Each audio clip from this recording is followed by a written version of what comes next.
I'd like to call this meeting to order.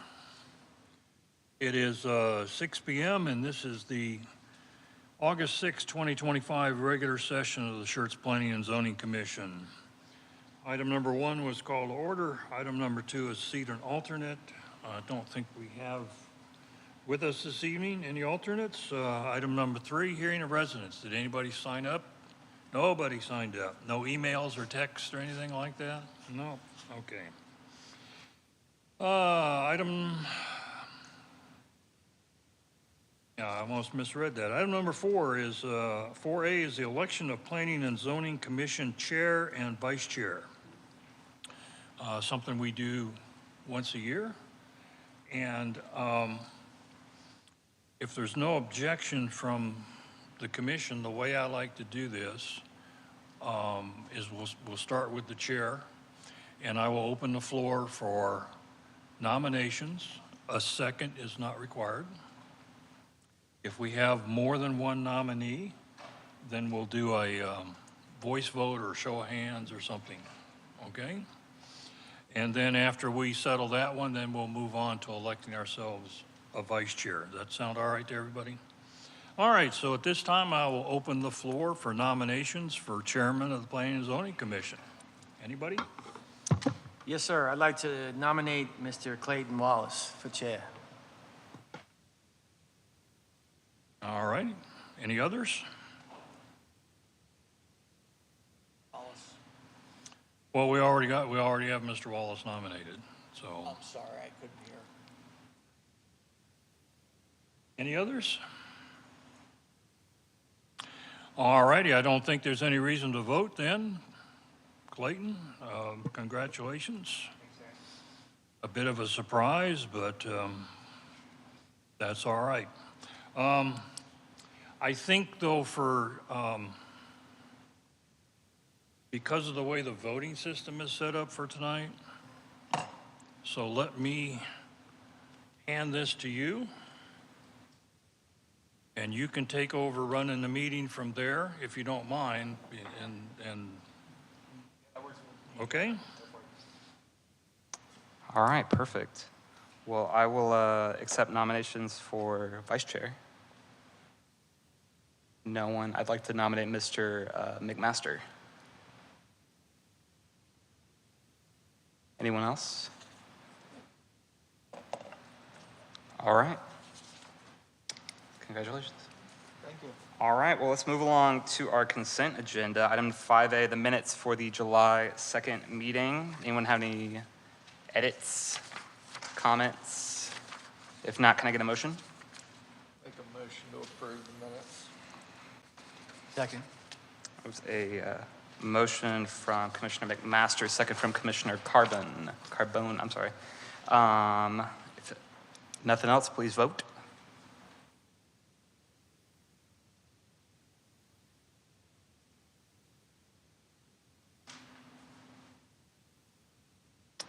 I believe that's everyone. If we could please publish that. That's 6. All right, that is 6 ayes. Moving along. Item number 6, public hearings. The Planning and Zoning Commission will hold a public hearing related to zone change requests, specific use permit requests, and UDC amendments within this agenda. Anyone is welcome to speak during this time, and then we will, Commission will close the public hearing and commissioners can ask questions. Item 6A, PLSPU 2025-0139. We're holding a public hearing to make a recommendation on a request for a specific use permit to allow mixed-use self-storage in GB District on approximately 2.14 acres located along IH-35 North Access Road, approximately 900 feet west of the intersection of IH-35 and Cibolo Valley Drive, more specifically known as a portion of the Guadalupe County property identification number 62840, City of Schertz, Guadalupe County, Texas. Good evening, Commission. PLSPU 2025-0139, a proposed SUP for mixed-use self-storage. William Willingham, planner. For your orientation, this is a subject property. You can see here that the property is currently unplatted. It is 2.14 acres. The property is undeveloped at this time, as are properties that are around it. We do have the one property that's doing business as a, as that as a equipment rental, excuse me. And then up to the north, we also have the QT kind of further away, and then we have the electrical substation as well. Notification for this property, 4 public notices were sent out on July 25th, 2025. As of today, we received 0 responses. 1 sign was placed on the property by the applicant, and a public hearing notice is to be published in the San Antonio Express prior to City Council. Background on the SUP request. So the applicant's intent is to construct a 4-story structure of approximately 121,000 square feet. The intent is to have, of course, that self-storage units, but also to have that office retail space on the first floor of that building. The applicant is also considering a commercial development beyond the limits of the requested SUP boundary of those 2.14 acres. And UDC section 2158, the permitted use table, requires a specific use permit for mixed-use self-storage in a general business district. For some more background on this case, if you feel like you're having deja vu right now, it's because we've kind of heard this case before for 2 different ordinances. So the first ordinance was 24S26. That property was located along 3009. The acreage was 2.2 acres. The Planning and Zoning Commission had a hearing on May 8th and recommended approval. And then the City Council approved this recommendation on June 18th, 2024. And the SUP is set to expire 2 years after that. And then once again, the applicant came forward and brought forth ordinance 24S170. This property's acreage is 3.6 acres. The Planning and Zoning Commission heard this case on November 6th, and they recommended approval. And council approved this on December 3rd, 2024, with the SUP expiration date of 2 years later as well in 2026. For some more background, just kind of to see where, for your orientation, you can see the SUP area map. You can see kind of located further to the south in the highlighted green area, that's where that first SUP was requested. You can see in the yellow area up top, that is where the second SUP was requested. And then right now what we have in red in the SUP focus map is where the current SUP request is. And then kind of the surrounding area of that blue color is where the development potential can be related to this site. UDC section 21511D, criteria for approval. The proposed use at the specified location is consistent with the policy of the adopted comprehensive plan or any other applicable adopted plans. So the comp plan is the guiding document for the long-range vision of the city. Regional corridor is the designation of this area. It's intended for commercial and entertainment uses that kind of serve the surrounding region, located along major thoroughfares. And so this property is currently zoned as general business district. They're requesting an SUP for mixed-use self-storage. So this offers that first floor of retail service, which meets the intent of the regional corridor. 2, the proposed use is consistent with the general purpose and intent of the applicable zoning district regulations. So once again, this property is zoned as GB currently. It is intended for non-residential uses, offering retail services for the overall needs of the community. And the SUP for mixed-use self-storage ensures that the structure can offer that retail element on this property. 3, the proposed use is compatible with and preserves the character and integrity of adjacent developments and neighborhoods. So if you look to the bottom here, you can kind of see that, located around this area is the QT on the right-hand side. On the left-hand side is that equipment rental, and then the larger photos showing what the property currently looks like at this time. It's undeveloped. You see those power lines. So those are the current conditions of this area. Zoned currently as GB with M1 further out, so it does kind of meet the intent of what this UDC section is requiring. 4, the proposed use will not adversely affect the overall health, safety, or general welfare of the city. As part of promoting health, safety, and welfare, the city should encourage development compatible with surrounding uses, utilizing standards, and transitional uses to alleviate negative impacts. As I mentioned before, this area is zoned as GB, and then surrounding areas are also GB or M1. The City of Schertz Fire, EMS, and Police Departments have also been notified of the specific use permit request, and they have not provided any specific concerns relating to this request. 5, whether other factors are deemed relevant and important in the consideration of the specific use permit. Staff has ensured all UDC requirements have been met for the proposed specific use permit, and the public hearing is an environment where the Commission can discuss other criteria relevant to the consideration of the specific use permit. So staff recommendation, staff is recommending approval of PLSPU 20250139, the specific use permit to allow mixed-use self-storage at the subject property conditioned upon the following items. 1, that a building permit is approved within 2 years of the adoption of the SUP ordinance in accordance with UDC Article 5, Section 21511F, expiration of an SUP. And two, 25% of the usable square footage of the first floor of the proposed mixed-use self-storage building be for office, service, retail space, and separate from the individual units for rent or lease. And the applicant, I believe, is here. They have a presentation.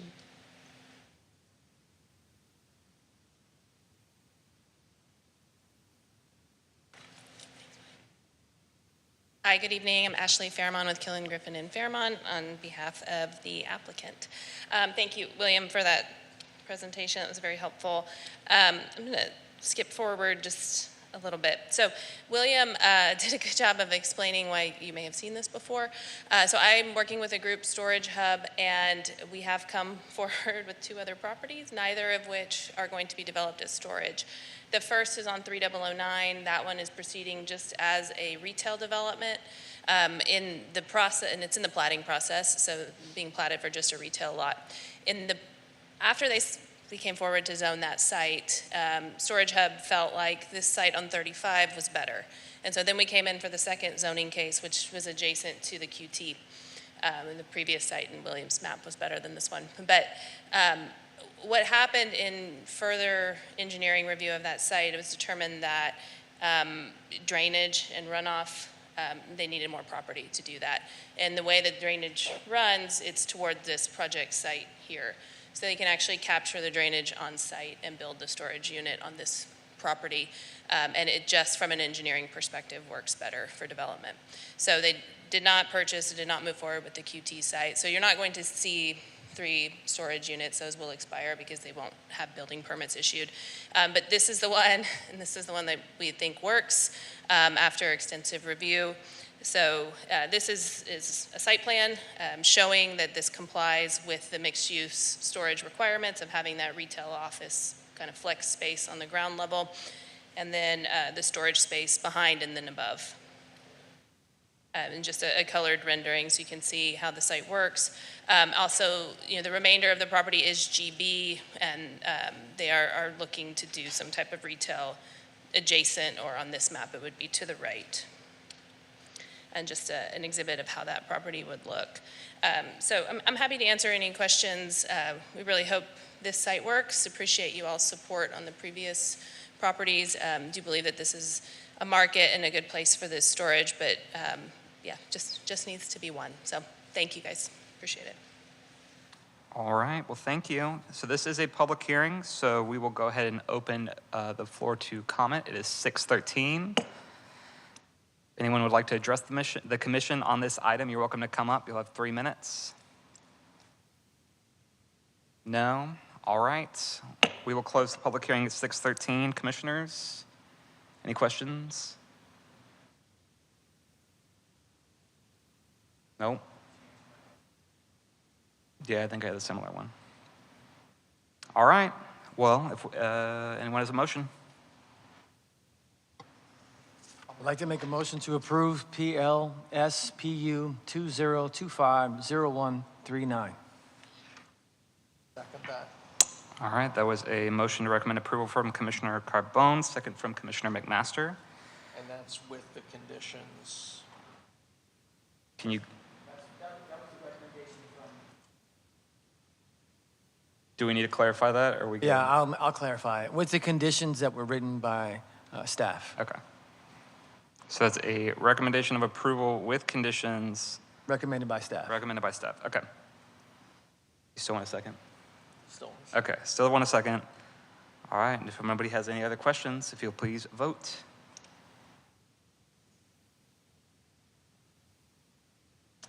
That is 6 votes. If we could publish that, please. That is 6 ayes. All right, that will move forward. On to item B, PLCP A 2025-0165, hold a public hearing and make a recommendation on a request to amend the comprehensive land use plan future land use map from complete neighborhood and regional corridor to industrial hub on approximately 96 acres of land known as 10661 IH 10 East, more specifically known as Bexar County Property Identification Number 619206, City of Schertz, Bexar County. Good evening, Commissioners. PLCPA 2025-0165, a comp plan, future land use map amendment on approximately 96 acres, Daisy Marquez, planner.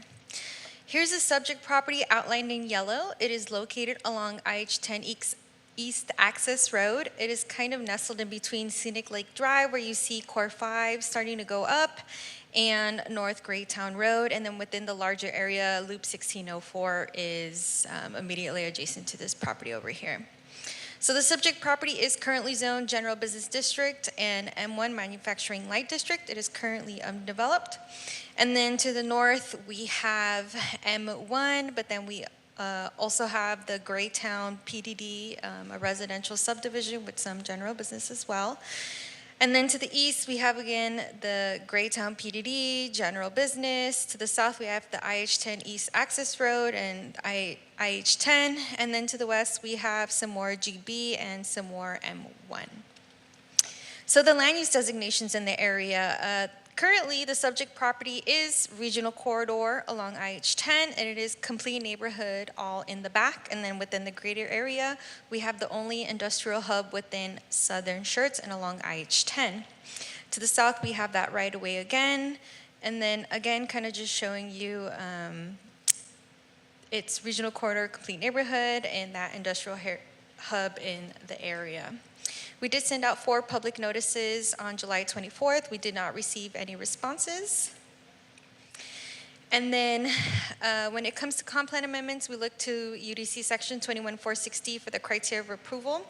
So 1, the proposed amendment promotes the health, safety, or general welfare of the city. So the comprehensive land use plan is meant to be a living document to remain relevant with the desires of the community. So this is supposed to change as the community changes, or as we look at the existing development in the area, or as things are changing within the community. So there is existing industrial hub within this area of southern Schertz. That was considered when the comp plan was being done. They looked at the existing M1 in this area. They looked at the location of 1604 and IH-10, and they thought that industrial hub made sense for this area. Unfortunately, they did not consider the larger area and the remainder of the M1 within this pocket of southern Schertz, and the GB that's also adjacent to this Core 5 that's already there. So staff sees it as an existing expansion of the industrial hub that's there, since it is seen as an employment center along IH-10 within that proximity to Loop 1604. Also, the strategic plan has one of the goals that the city would like to have a thriving economy by supporting business retention and recruitment. I don't know if you have driven past 1604 recently on this side, but you can see that Core 5 tilt wall buildings go up rapidly, and we see that as an extension of that. So the proposed comprehensive plan amendment implements the goals and policies of the comprehensive plan and strategic plan, thus promoting the health, safety, and general welfare of the city. 2, an amendment to the text is consistent with the goals, objectives, and other policies of the comprehensive plan. So one of the goals of the comprehensive plan is to encourage economic diversity. This industrial hub that is being proposed here is seen as promoting employment opportunities in that area, as an extension of what's already going on in Core 5. It's near some pre-existing industrial hub that again is taking advantage of that location on IH-10 and Loop 1604. 3, an amendment to the future land use plan, master thoroughfare plan, or any other applicable maps contained in the comprehensive land plan is consistent with the policies of the comprehensive land plan that apply to the map being amended. Again, the comprehensive plan was written with best practices for implementation. And one of the best practices written is to actually keep it updated. The comprehensive plan is meant to be a living document that allows for flexibility for political, economic, physical, technological, and social condition, as well as any unforeseen circumstances. Again, when the comp plan was being amended, the M1 that was existing in this area should have really been considered. So now we get to come back and reconsider that. But also, this subject property is within that focus area 2.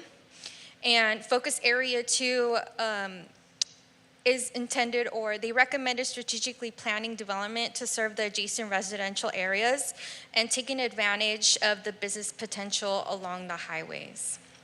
And 4, any proposed amendment addresses the circumstances that have changed since the last time the plan map or text was considered, implements plan policies better than the current plan map or text, and corrects a mapping error or addresses a deficiency in the plan.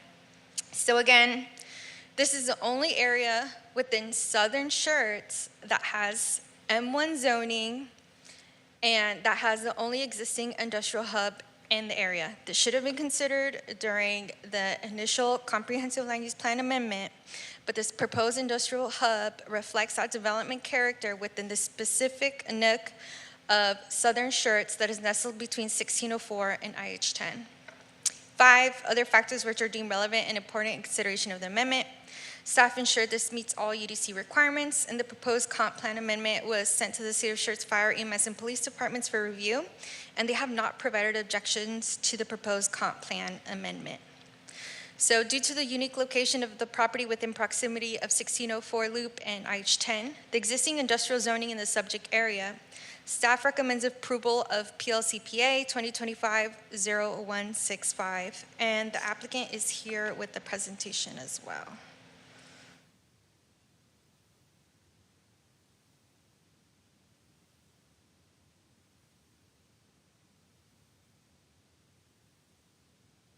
Hi, Ashley Fairmont again. Thank you all.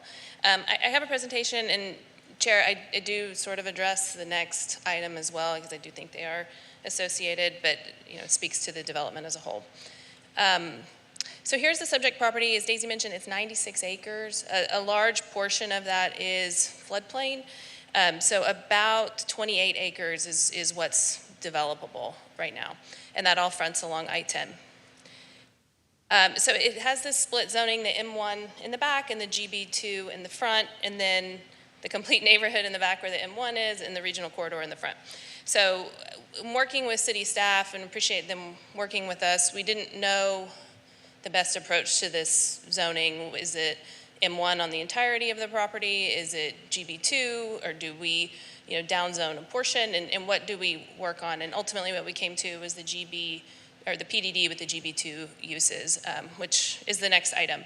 But as part of that is the comprehensive plan amendment. This property is, to the east of the Core 5, to the east of the 1604 and I-10 intersection in the city of San Antonio, and then to the west of Greytown. So it is kind of mid-block. It is not an ideal retail, at least large retail location, but do have plans for some more service-oriented buildings, as well as warehousing, distribution, and I'll show you a site plan with that as well. So here in the blue, that area is mostly floodplain. So that would be, say, roughly 68 acres or so. You can also see on the northern part of this, there is a major thoroughfare that runs through that property, so that would be dedicated along with the platting. And then the 28 acres, that is the kind of the warehouse logistics type project. Building A1 and A2, which are the smaller buildings on the left of this site plan. The idea there is that those are shallow bay type flex buildings. So that is more service oriented, maybe local, like if you have a plumber or electrician or somebody who needed space, not as large as a Core 5 because that's kind of at the corner, but these would support businesses and residences in the area. And then the two larger buildings would be designed for the warehouse, distribution, logistics, buildings, and users that need that higher dock entry space. Just a bit of a zoomed in view. And then this is a rendered site plan, so you can see the buildings and then the open space where the floodplain would be, or is, excuse me. And then just some ideas conceptually of what that would look like. All different views. Oh, sorry. I'm happy to get into the PDD conditions on the next one. I don't want you guys to have to hear me make a second presentation. But again, appreciate staff working with us on that. We are agreeable to those. Some of the benefits there is with the PDD, we are restricting the floodplain to drainage easement, non-development. So that provides the buffer between this property and the residential. And then some other conditions as well, including restricting uses, larger tree plantings, and then some additional buffering for the PDD next door for residential. So with that, we hope you support the comprehensive plan amendment. Again, think this makes sense. This is one cohesive project, one piece of property, and think it's a good fit kind of, again, for this area that's mid-block. So happy to answer any questions. Thank you. Thank you, Ashley. All right, this is a public hearing, so we will go ahead and open up for public comment. It is 6:25. Anyone who wishes to address the commission, yeah, come on up. If you'll please state your name and address for the record, and you'll have 3 minutes, sir. George Welch, my residence is 122 River Road. Currently, fire station number 3 is the only thing that covers that part of the entire city. If we start adding more and more and more, where's the next firehouse going to be? Thank you. Anyone else? All right, what is 6:26? We're closed for public hearing. Any commissioner questions? Go for it. Want to have staff address this man's concern before we move forward? Yeah.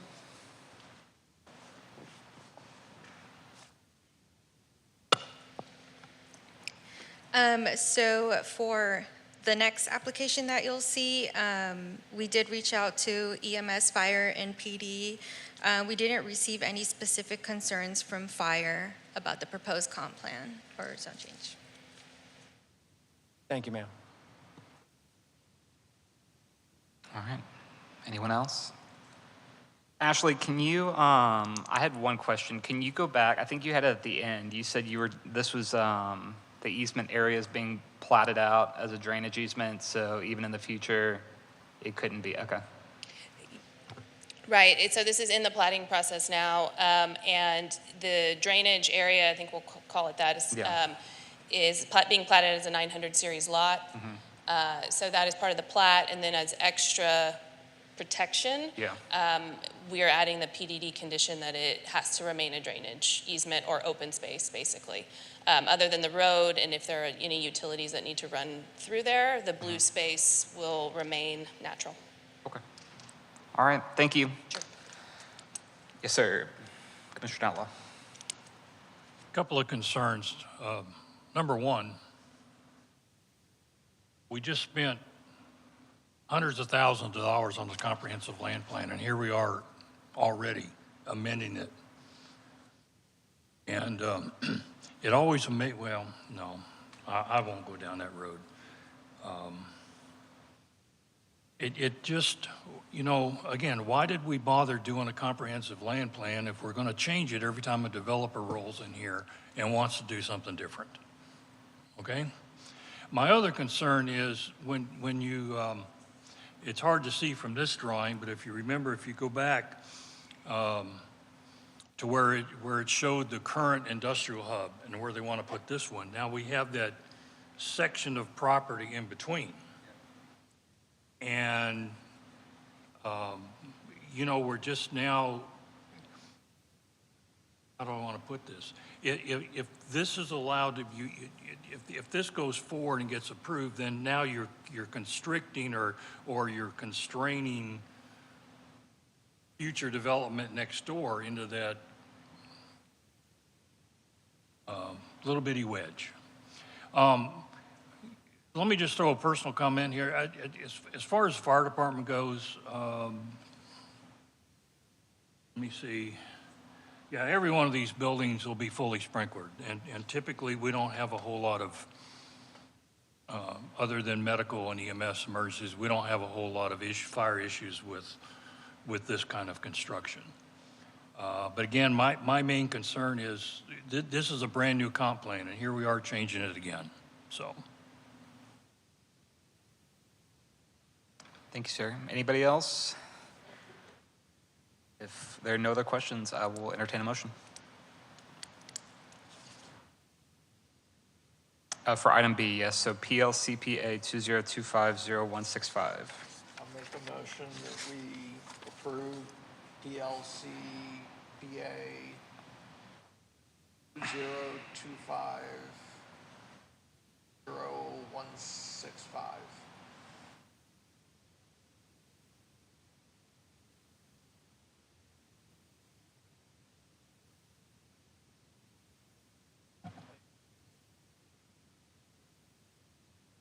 Is there? Second. Perfect. So that is a motion from Commissioner McMaster, a second from Commissioner Carbone to recommend approval of PLCPA 2025-0165. If there are no other comments, if you could please vote.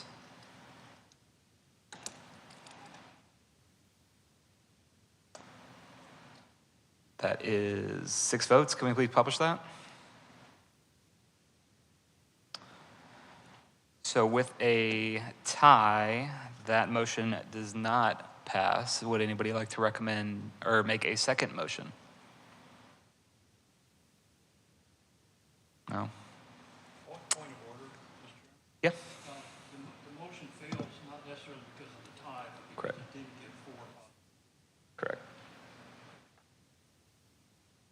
So for staff, this would move forward without a recommendation or with a recommendation of denial moving forward?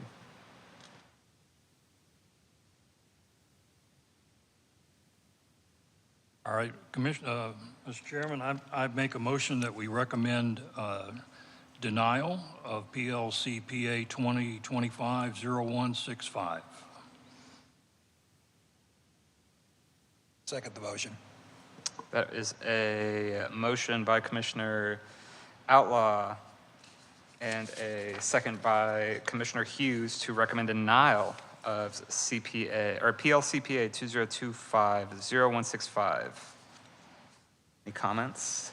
If not, please vote.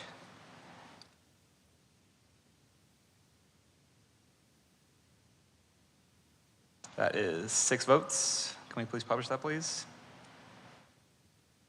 And we remain in the same position. This motion has failed. Any other motions? No? Now, I think what will happen, and maybe this will end up, it'll still, I believe, it'll still go to city council. I We'll think. wait on Brian, yeah. And basically, they won't have a they'll see the record. Is that right, Brian? Couple of options here, right? So the assumption is if everybody knows where they stand on this and nobody's changing their vote, you can have two things. The chair can either come to the point that a motion to approve is not going to make it, and thus it's a denial recommendation that goes on to council because you don't have a positive, essentially. Or what you can do, and I don't know which the applicant, if they have a preference, you could continue the item to next meeting, right? Because we're missing folks. That's why there's 7 of y'all. So when you get in this spot, you're stuck. So that's the other thing you could do is if there's not a time constraint, continue it to the next meeting. And I'm seeing a nod. And so my opinion always is if you're short a member and you're in this, I would defer to the applicant if they would like it continued so they get that fair shake of 7. Now, again, we'll see who shows up, who's here, who's not. But that tends to be my recommendation as a fairness to the applicant is continue it to the next meeting. We'll really push to make sure we've got the odd number and go in the full 7. Okay. Go from there. But your call Yeah. as the chair. Would you be open to a continuance, Ashley? Or would you rather move forward? No, we'd be open to a continuance. My client has owned this property for 20 years. So, they're in, everything's being developed now, and so they're in the plating process, but I think a continuance would be okay. Okay. Thank you. Well, if we could have a motion. Yeah, Mr. Chairman, I'll make a motion that we postpone PLCPA 2025-0165 until the September meeting. Second. That was Commissioner Carbone? Yes, sir. All right. If there's no other comments, if you'll please register your vote for the continuance. And that is 6 votes. If we could please publish that. All right. This item will be pushed forward to the September Planning and Zoning Commission. Ashley, would you like to postpone the corresponding zoning case, or? Okay, and then we do that, okay.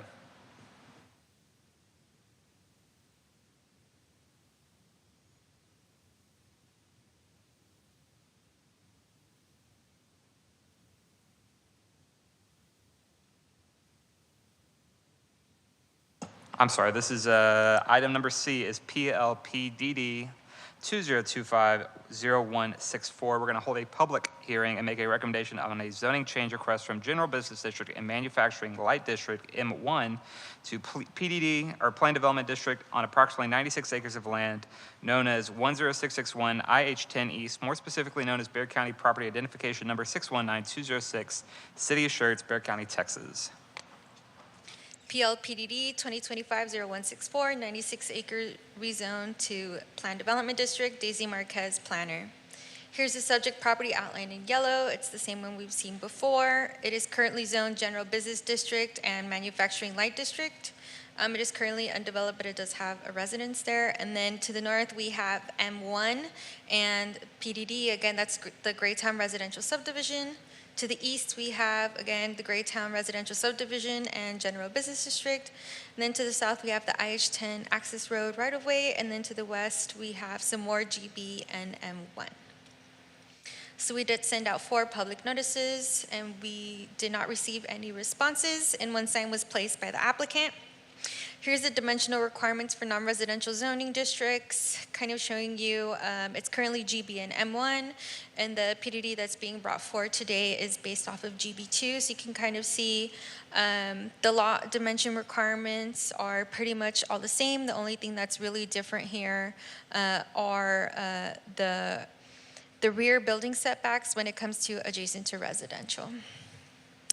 So the proposed PDD is based off of a light industrial development. Again, this is 96 acres, and it would be based off of the GB2 zoning district. So they are proposing to amend the permitted use table. They are proposing to prohibit uses that require an SUP and GB2 zoning. This is a list of those uses that require an SUP, so they would be inherently prohibited by the PDD. They are also adding the prohibition of truck sales, heavy equipment, and trailer/manufactured home sales. And then to the right, you can see the permitted uses. And again, this is not an exhaustive list. This is just an example of some of the uses that would be permitted in GB2. And that includes things like office showroom, office warehouse distribution center, and general manufacturing industrial uses. They would also be proposing to amend the landscaping section. Currently, the UDC only requires trees to be planted at 2 inches diameter breast height, and the applicant is proposing all trees to be required 3 inches diameter breast height. So that's a 1 inch upsize. And then the minimum tree planting requirement would be 9 trees per acre. Typically, this is only required of commercial developments, but the applicant is proposing to upsize that requirement to 9 trees per acre instead of 6 trees per acre. And then what's really special about this PDD is the drainage easement development restrictions. As you can see here in this image, the light blue color is a 100-year floodplain that significantly covers the property. Again, the property is about 96 acres, and the floodplain covers about 68 to 70 acres of the property. So the applicant is proposing to prevent development within the floodplain. It should only, it is being written in the PDD that would only be, it would only contain the masonry wall that would be required adjacent to residential, with the 1 shade tree every 30 linear feet. So that buffering would still be there, and then the 68 acres would remain undeveloped. So we get a much larger buffer than what would be available through conventional zoning. Again, it's much larger than the 50 feet that M1 would require. And additionally, we get to protect the floodplain, and nothing would really go vertical in this area. It's just whatever needs to go underground to support the site and roads. And again, showing you the conceptual preliminary plat. This is the size of the 900 lot, essentially, that's being written in as a drainage easement development. It's mostly all of the floodplain, so we get to preserve that. And when looking at PDDs and considering the criteria for approval, we look at section 21.510F. So 1, whether the proposed PDD implements the policies of the adopted comprehensive land plan. So this zone change is accompanied by a comprehensive land use plan, flood future land use map amendment. So when considering the existing complete neighborhood and regional corridor, the the PDD is not compatible. But as you can see from the company comp plan amendment and future land use plan amendment, the existing industrial hub and, that this area had the only containing M1 zoning along IH10, this should have been industrial hub. And when considering the PDD with industrial hub future land use designation, it requires light and heavy industrial uses, being located near major roads, highways, and railways, and the PDD is compatible with industrial hub. So 2, whether the proposed PDD promotes the health, safety, or general welfare of the city and safe, early, efficient, and helpful development of the city. So again, this property is 96 acres, and approximately 70 acres are within the 100-year floodplain. The PDD restricts development within the 100-year floodplain via 900 lot. This is actually not possible really without a PDD. We do have a floodplain management section in our UDC that has certain restrictions. They can supply specific engineering hydrology reports to show, that they can develop within the floodplain. It wouldn't make adverse impacts. Clomers can happen. But also we get this natural buffer to the residential zoning and uses. So again, it's much more than what it could be enforced via this 900 lot than through conventional zoning. So 3, whether the uses permitted by the proposed change in zoning district classification and the standards applicable to such uses will be appropriate in the immediate area of the land and be reclassified. So again, the existing M1 only requires a 50-foot building setback adjacent to residential, and the GB requires a 25-foot building setback adjacent to residential. The proposed PDD in front of you tonight would create a larger residential buffer than is allowed through conventional zoning. It has a significant restriction of uses, a restriction of development in the floodplain, and it has an increased prohibited uses. 4, whether the proposed change in accord with any existing or proposed plans for providing public school, streets, water supply, sanitary sewers, or other public services and utilities to the area. Again, this property has access to IH10. It's in Schertz and SSLGC dual CCM for water, Schertz and Sarah dual CCM for sewer, and it is in CPS electric service area. And 5, the extent to which the proposed PDD will result in a superior development that could be achieved through conventional zoning. Again, this proposed PDD is proposing GB2-based zoning, but with the restriction of permitted uses, additional residential buffering, a restriction of development in the floodplain, and additional landscaping requirements. So it ensures that appropriate uses, buffering adjacent to residential, and provides increased landscaping than would be possible through conventional zoning. 6, whether all the applicants' back taxes owed to the city have been paid in full. This does not impact the Planning and Zoning Commission recommendation to City Council. And 7, whether other criteria are met which at the discretion of the Planning and Zoning Commission and City Council are deemed relevant and important in consideration of the amendment. So staff has ensured all UDC requirements have been met for this proposed PDD. And the zoning application was sent to City of Schertz Fire, EMS, and Police. EMS indicated that there are existing response time delays down 1518 and into Bexar County. And PDD expressed that individually, the zone change does not have impact, but the increase in development within the city as a whole along 1518 in this whole area will have an impact. So the zoning itself will not have a significant impact. So due to the proposed amended future land use map designation to industrial hub, the increased screening to residential uses, restriction of uses allowed in PDD, and the increase of landscape requirements, staff recommends approval of PL PDD 2025-0164, but with the recommendation to continue the previous future land use map amendment. Staff also recommends to continue this to the next meeting as well. All right, thank you, Daisy. Ashley, did you have a? Yes. Yeah, we're happy to continue to the next meeting. I just have one comment. I understand about the plan and spending lots of time on the comprehensive plan. I've served on planning committees, and it is a lot of time, voluntary time.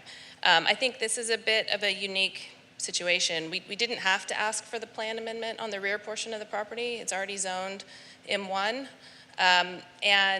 but felt that in working with city staff that wasn't the appropriate zoning for the rear. And so the only way to get rid of that M1 is to rezone it, which triggers the need for a plan amendment. So, happy to come and present next time, but we just felt like this route was the best way to go, and to do the entire property at one time and downzone the back piece. But with that, happy to continue to the next meeting. Thank you. All right, thank you. Do we need to have public comment? Yes. Okay, so we will go ahead and open this up for public comment. It is 6:45. Is there anybody that wishes to address the commission? You have 3 minutes. Yes, no. All right, it is 6:45 still, and we will close this for public comment. Commissioners, if I could have a motion for the postponement or the continuance, please. Well, I'd like to make So a moved. comment real quick. Yeah, if go you for it. don't- You don't mind first. First of all, the PDD looks pretty good. Okay, but because we didn't do the other one, still a little concerned about what allowed uses that could be in the PDD. But with that said, I'll make a motion that we postpone PDD 2025-0164 until the September meeting. There's a motion. Is there a second? There's a second from Commissioner McMaster to postpone PLPDD 2025-0164 to the September Planning and Zoning Commission hearing. If you could please vote.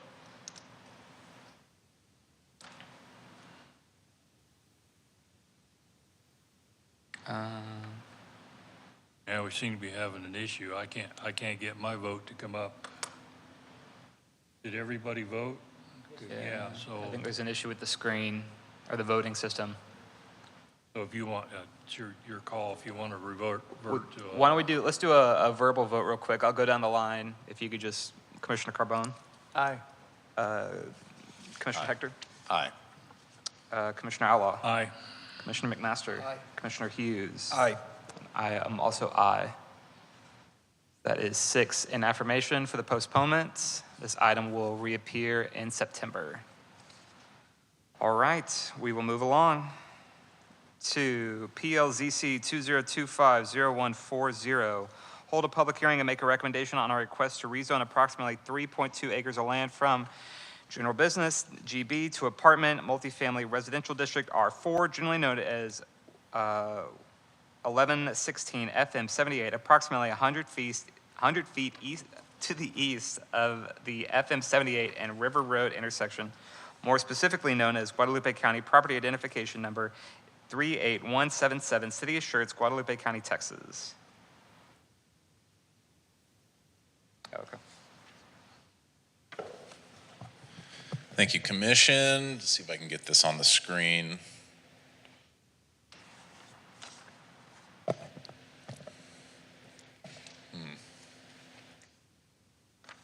One second. I think our IT is on it.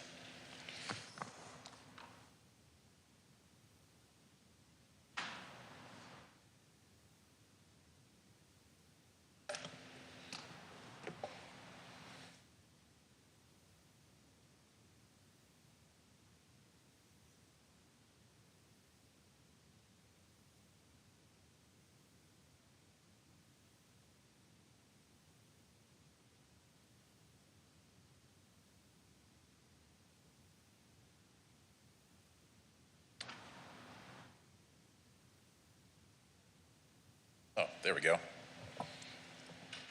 Great. All right, this is PLZC 2025-0140, zone change request from General Business District to Multifamily District R4, Samuel Haas, Senior Planner.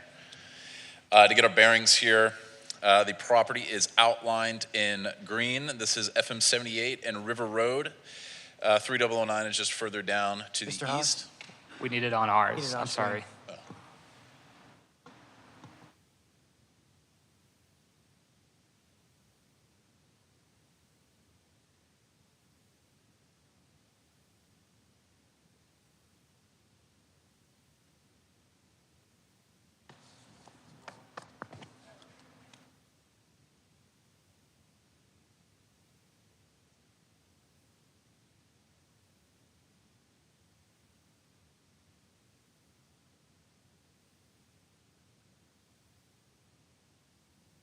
Okay, I'll just start over. So, property outlined in green here. It fronts FM 78. River Road is just to the west, and FM 3009 is just further down here to the east. The property is 3.2 acres approximately. It is currently zoned general business. Currently on property, there is a non-conforming multifamily residential use, as well as portions of the property are undeveloped. A little background on this. So this is lot 24, block 1 of the Rio Vista subdivision. That subdivision was platted in the 60s. Staff researched and found a certificate of occupancy for the apartments from the city in 2000. It was issued by the city in 2000. There's approximately 55 multifamily units, approximately 2 acres on the site, and those were constructed in 1968. The applicant was requesting a zone change to apartment multifamily residential R4 to bring the property into conformance, and then maybe potentially develop the empty portions of the lot. On July 25th, 2025, a total of 22 public hearing notices were sent out. So far, staff has received 3 in opposition. 2 signs were also posted on the property. Here is a zoning exhibit. You can see here on the left, we have the existing zoning as GB and the proposed zoning as R4. So staff utilizes UDC section 2154D criteria for approval when analyzing zone changes. Number 1, whether proposed zone change implements the policies of the adopted comprehensive land plan or any other applicable adopted plans. The comp plan designates this area as a local corridor. Local corridor is intended to provide a mixture of smaller scale commercial and multifamily developments, typically along medium to high volume roads. So this request does conform to the comprehensive plan, as it is specifically calling out that multifamily development. Number 2, whether proposed zone change promotes the health, safety, and general welfare of the city. So again, the city should encourage developments that are compatible with surrounding uses. The UDC explicitly states that we should minimize the conflict of uses of land and buildings. And as you can see here on this exhibit, it's mostly surrounded by commercial uses along that FM 78 corridor. There's some undeveloped land to the north, and just to the south, we have the Lone Oak subdivision and also the Rio Vista subdivision. So typically, when we're talking about what's compatible with surrounding uses, the property's frontage along FM 78 does create that transitional use between a major thoroughfare and single-family subdivisions. We like to see, in general, some commercial or more intense uses like multifamily create that buffer. This is sort of that transitional buffering use.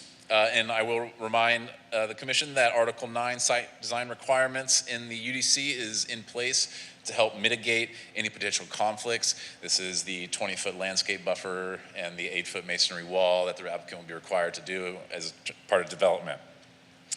Number 3, whether uses permitted by the proposed zone change will be consistent, appropriate with the existing uses in the immediate area. So as I mentioned, the property already has multifamily units. And again, the immediate area is commercial uses, some single-family subdivisions, and as you can see, some permitted uses here in the table.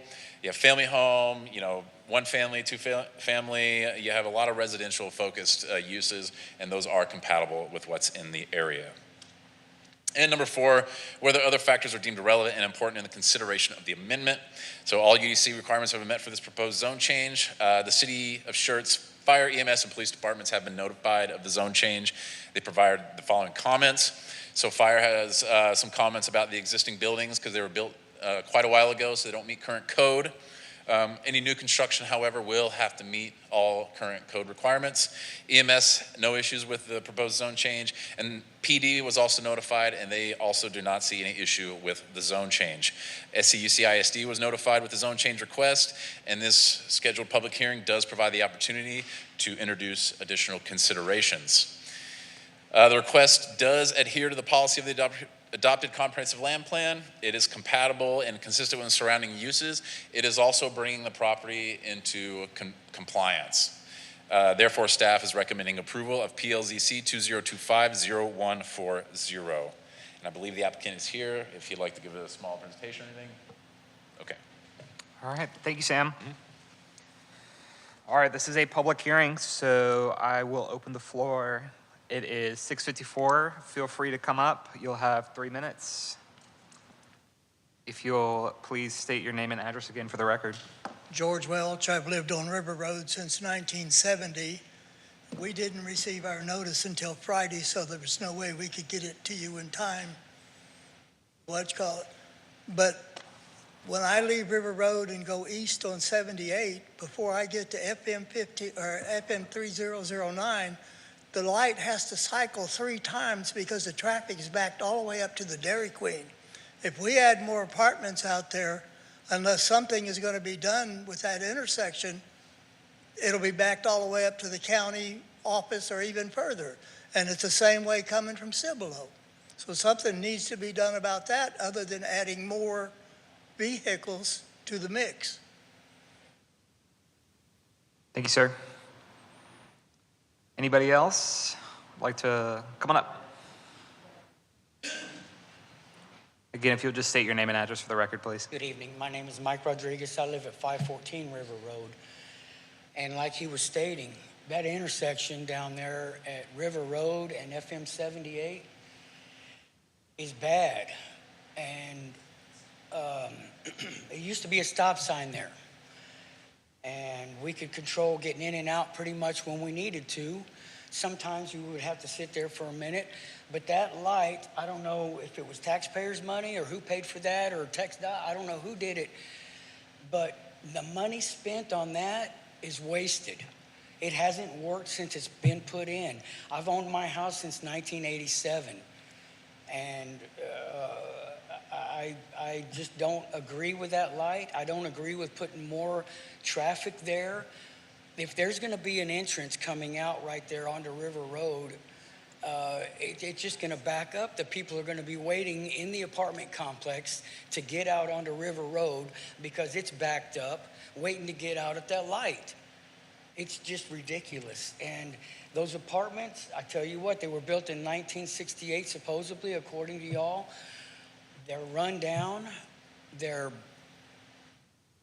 not very reputable complex. And I just don't see anything benefiting our subdivision coming out of that development. Thank you. Thank you, sir. Come on up. If you'll just state your name and address, please. Hello, I'm Mary Alexander, and I live at 103 Pentonville. Oh, yeah. Pull it down a little bit. Keep going. Right now? Right here? Right here? Okay, you're welcome. I live at 103 Pentonville, and like these gentlemen was saying, it's a nightmare at that traffic light. And sometimes when you want to turn on the street, you don't get that green arrow. I mean, it's like every other 1 or 2 arrows that they'll give you a green arrow just to get on your street. And I've been there since 1989. My fence line backs right up to the property they're talking about.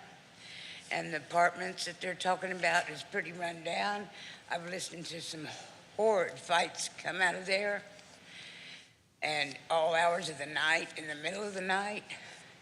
And I don't want my back fence line put up,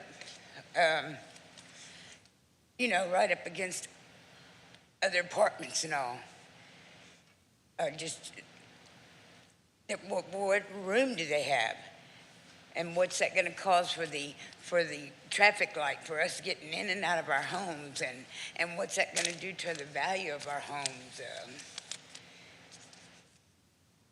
And I didn't get a letter myself till late, and I have been out of town and lost one brother to cancer, and I'm taking care of my baby brother to cancer now. So I got my letter in, but it was late this afternoon. As soon as I got into town, my son handed it to me, and I came and gave it. But as it is, we can't, like I said, get in and out of the subdivision and the traffic and the fights coming from the apartment complex, and it's scary. You're outside and you're hanging clothes and you hear this horrid fighting with some girl getting beat up and wanting her clothes, and you're hanging clothes and you're trying to get your granddaughter inside, and you're locking all the doors and you're wondering what's next.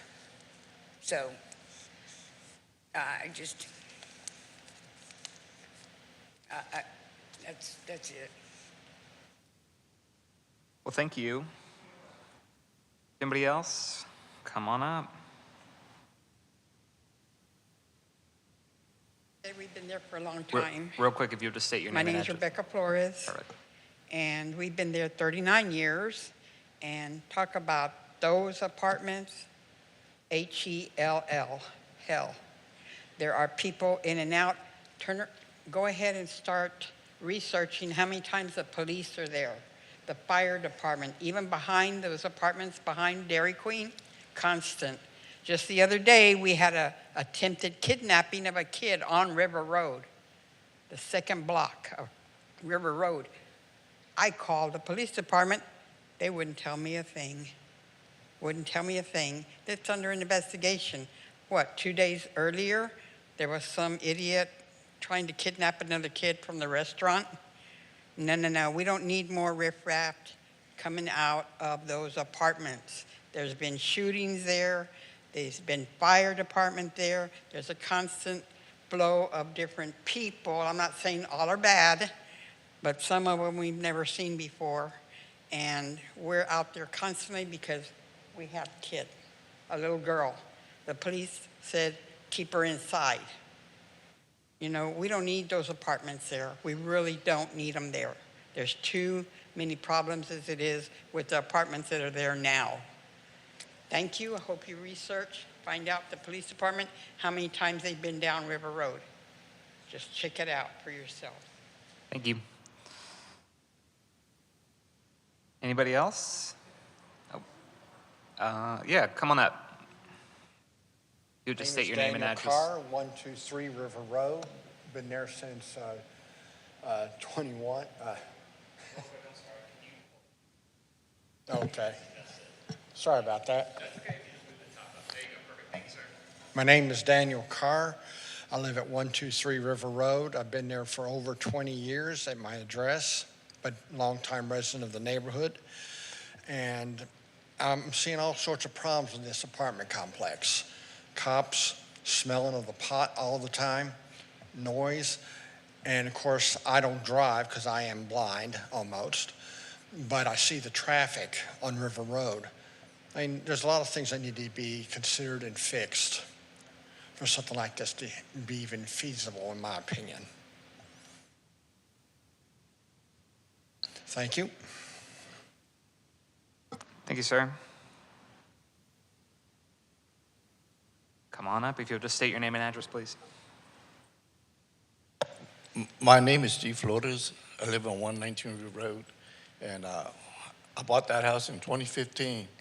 But I was born and raised all my life in New Braunfels. But New Braunfels, that's why I moved down here to Schertz, because of the congestion on San Antonio Street, Loop 337, Seguin Street, Common Street. That's why I came over here.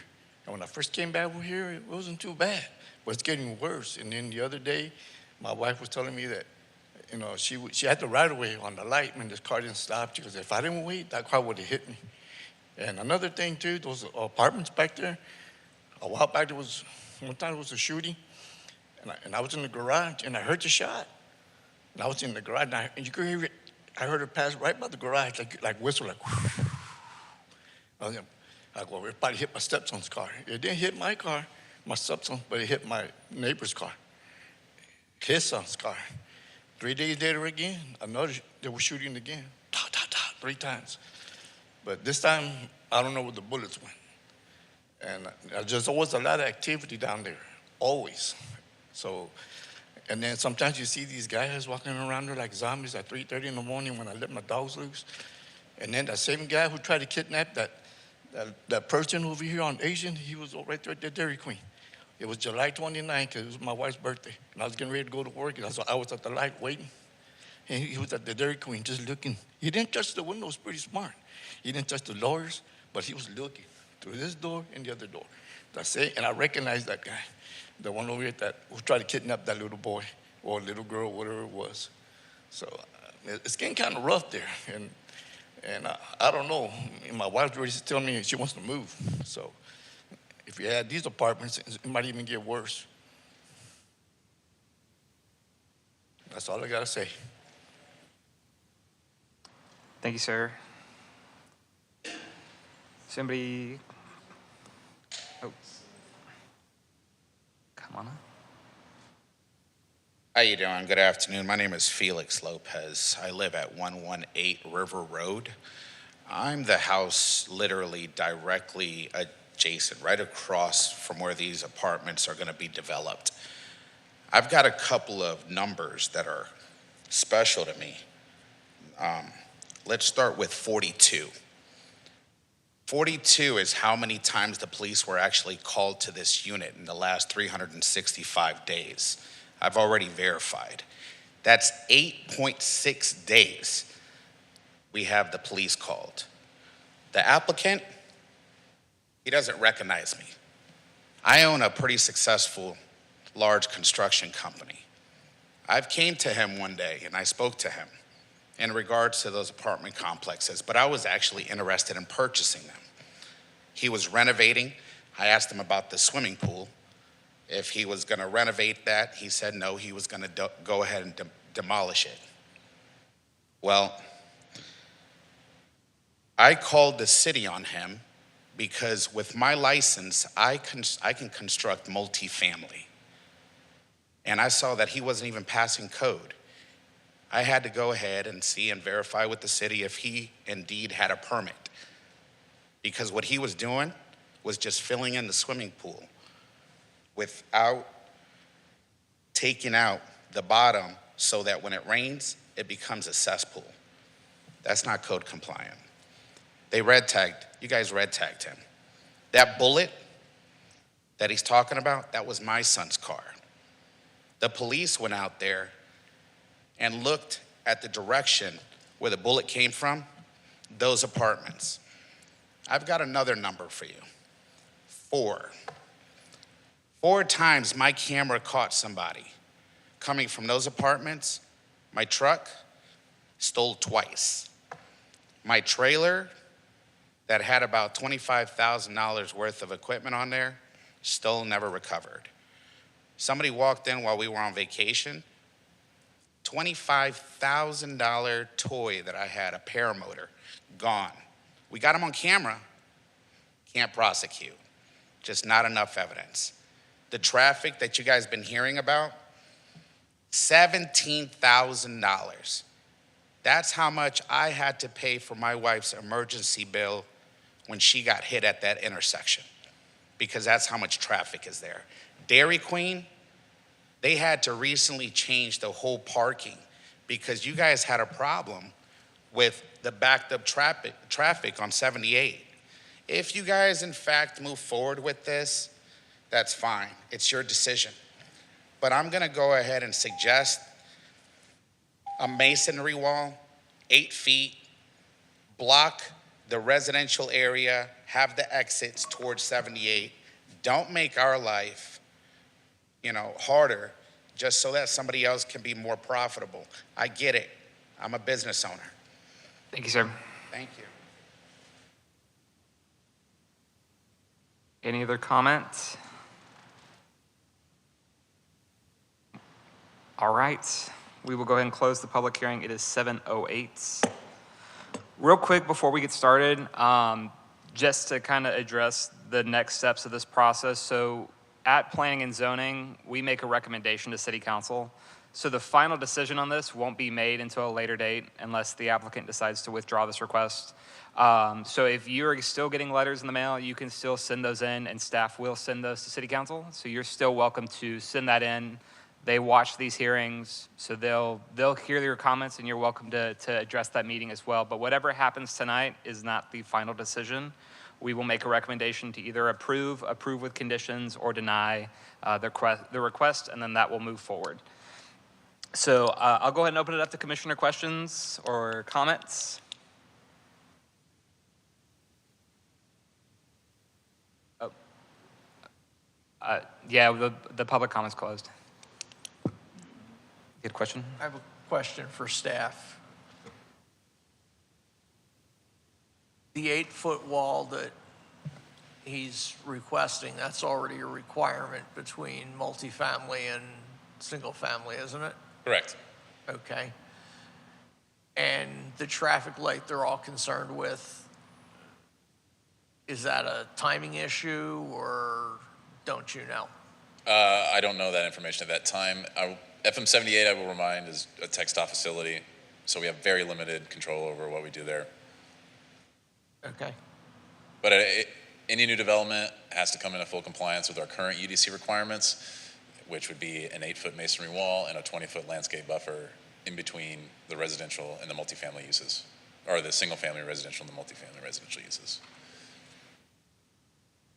Thank you. I got one more. So he's only looking to develop the part that's not developed, correct? So if he's only going to develop that area, is he only required to bring that area up to compliance, hence the buffer and the wall, and Correct. not the rest of the property that he owns right now? Yeah, typically when we get to that point, the site plan is what we call that.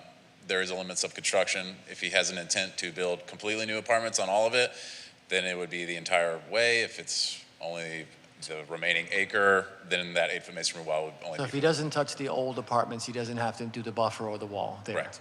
Got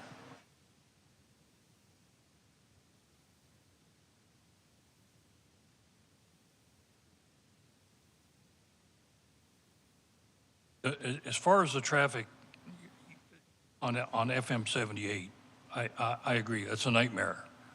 And it's not, again, one of our biggest problems is every large thoroughfare we have in this city belongs to the state of Texas, and trying to get them to do anything is practically impossible. They fiddle with the timing on that light at 3009 all the time. They tried putting in that stupid, confusing left turn sign with the curve on it. It's number one, it's over the wrong lane. I see people all the time making that turn thinking that light says they can, and that's only supposed to be certain times of the day. There's hope in the future, correct? Because they're looking at an overpass, and maybe that'll help. But in the meantime, yeah, welcome to DOT. There seems to be a misconception, okay?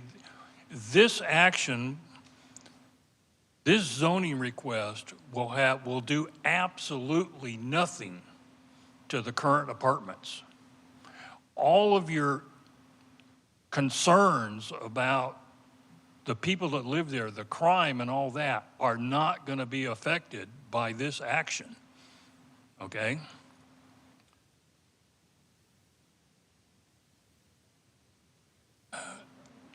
No, because, again, and I think staff talked about it, they're what's called a non-conforming use. They are allowed to exist until, the buildings fall down. Okay, they just can't do anything. They can't expand. They can't rebuild. Now, the other thing I want to make sure my fellow commissioners understand is if city council rezones this property R4, you have removed any and every constraint on this property. The property owner, once it's rezoned to R4, he can bulldoze every one of those projects and put up a 3 or a 4-story apartment building on that property. Am I wrong? You're not wrong. Okay. R4 is not appropriate for this neighborhood. No, don't thank me, because you're thanking me for the wrong reason, okay? It's not about the current apartments. It's not about the people that live there, okay? It's about what could happen in the future, okay? And I'm sorry, I understand what every one of you say, but I've said for a long time, we had other issues in other parts of the city. People have to live somewhere, okay? Thank you. I'm sorry, go ahead. No, you can. So Commissioner Outlook kind of alluded to it. So they can, at what point it's just rebuilding and new construction that's prohibited by the non-conforming? So like if they wanted to do extensive renovations,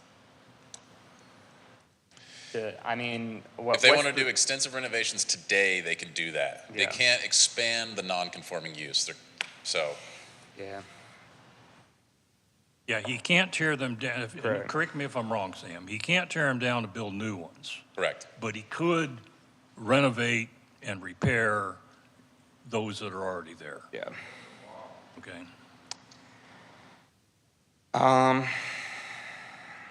Yeah, it's hard. I mean, like Chair Ella, or not Chair Ella, Mr. Ella said, it's hard. I understand the crime issues.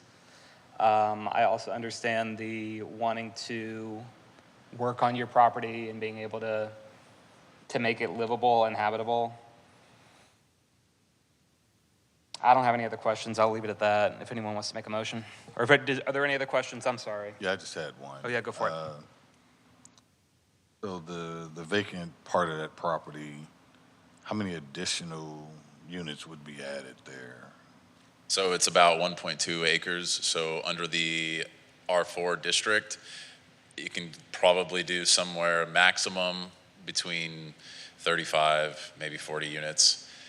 But there's site design requirements in our UDC, parking, landscape buffers, all kinds of things that go into that. The applicant will not be able to get the full extent of that, right? So while it might, a blank piece of land might seem like they could put a lot of units there, once you start actually building and designing up to our code, it's not always the case. Again, if you only consider the vacant land. Correct. Okay, if you look at the entire property, that expands his possibilities. That's correct. All right, if there's no other questions, I will entertain a motion.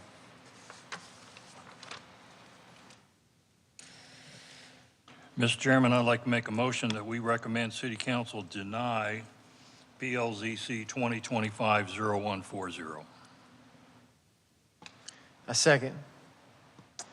As a recommendation denial from Commissioner Outlaw, a second from Commissioner Carbone. Is there any other discussion? If not, please record your vote.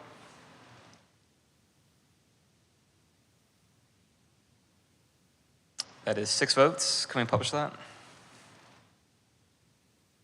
That is, so this item will move forward with a recommendation of denial to City Council. Again, you will get an additional notice if you're within that 200-foot buffer. If not, the sign that was posted will remain.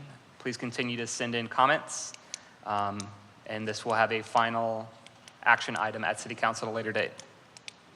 Oh yeah, just to clarify, there won't be an additional mail I'm notice, sorry. right? But we will take those all the way up to noon before the Friday before the City Council action. There will be a published notice in the newspaper in the San Antonio Express 15 days in advance of the City Council meeting, just to remind. Is there do you have an anticipated date or not yet? The first meeting in September. So I think that's September 2nd. Okay. Yeah. Thank you. All right, we'll move along. PLPDD 2025-0125, hold a public hearing and make a recommendation on a request to rezone approximately 36.2 acres of land from Plan Development District, PDD, to Plan Development District, PDD, generally known as 13011 Lower Seguin Road at the intersection of Lower Seguin Road and Redbud Canyon, more specifically known as Bexar County Property Identification Numbers 310011, 1436811, 1437570, 1394925, City of Schertz, Bexar County, Texas. Mr. Chairman, may I interrupt just very quickly? The voting system is locked up again. Oh. Okay.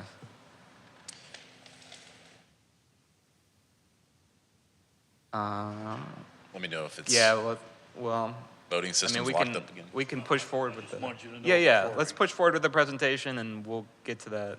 Can y'all see it on the screen? No.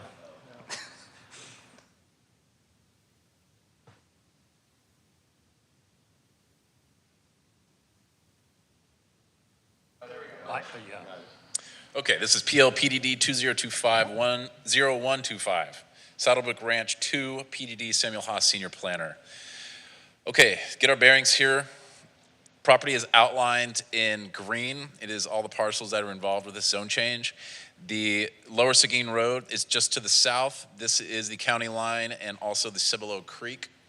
The current property or the subject property is approximately 36.2 acres. It is currently zoned PDD, and it is undeveloped, and it's also, if you see here in this little square area, it's being used as drainage.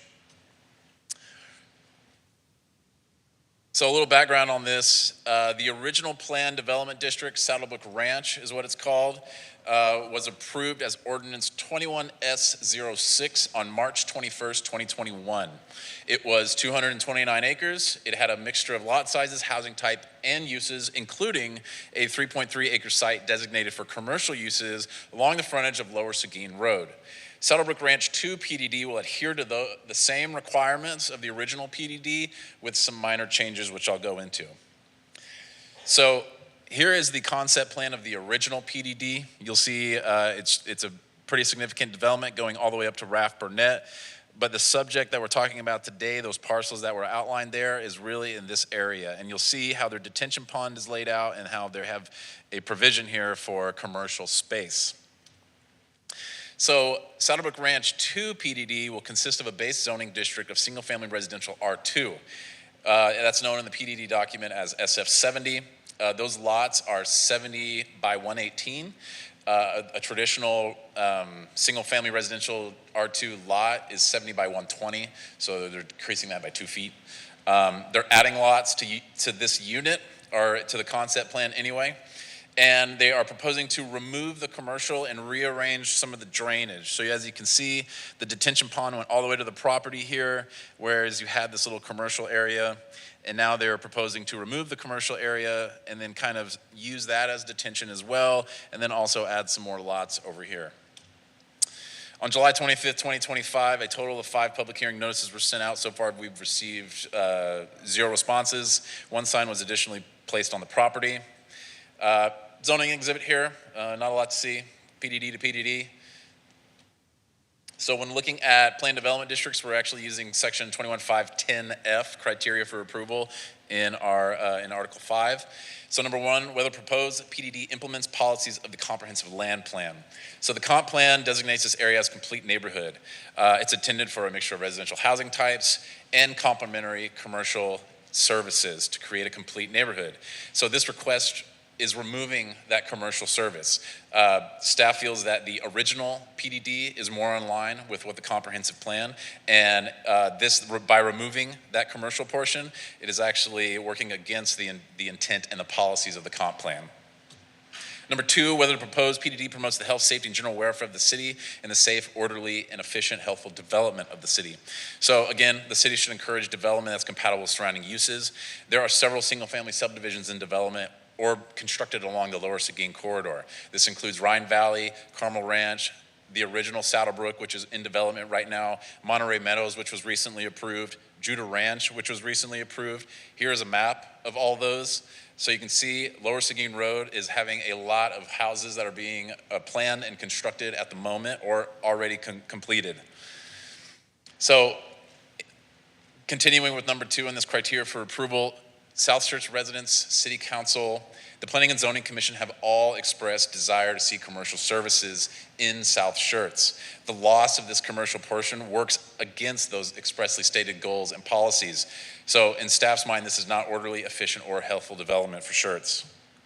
Number 3, whether the uses permitted by the proposed zone change in the zoning district classifications and the standards applicable to such uses will be appropriate in the immediate area of the land to be reclassified. So these are some of the uses that are permitted within the zoning district. It is consistent with what's in the area, a lot of that residential. However, having that commercial use at the corner of 2 major thoroughfares is more appropriate in staff's determination. Number 4, whether the proposed zone change is in accord with any existing or proposed plans for providing public schools, streets, water supply, sanitary sewers, or other public services and utilities in the area. So SCUC-ISD has been notified of the zone change request. The Saddlebrook Ranch project as a whole has already been in development for several years. They've already made significant improvements to water, wastewater, road improvements as well, such as Lower Seguin Road, and then also they've constructed a portion of FM 3009, what is identified as Redbud Canyon.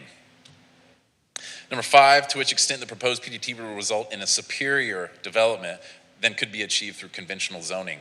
So this request in staff's determination is not superior to conventional zoning. It is essentially a reduction from 70 by 120s to 70 by 118s, but it is also removing what made it superior in the first place, which was having a commercial section in the PDD at the intersection of two major thoroughfares.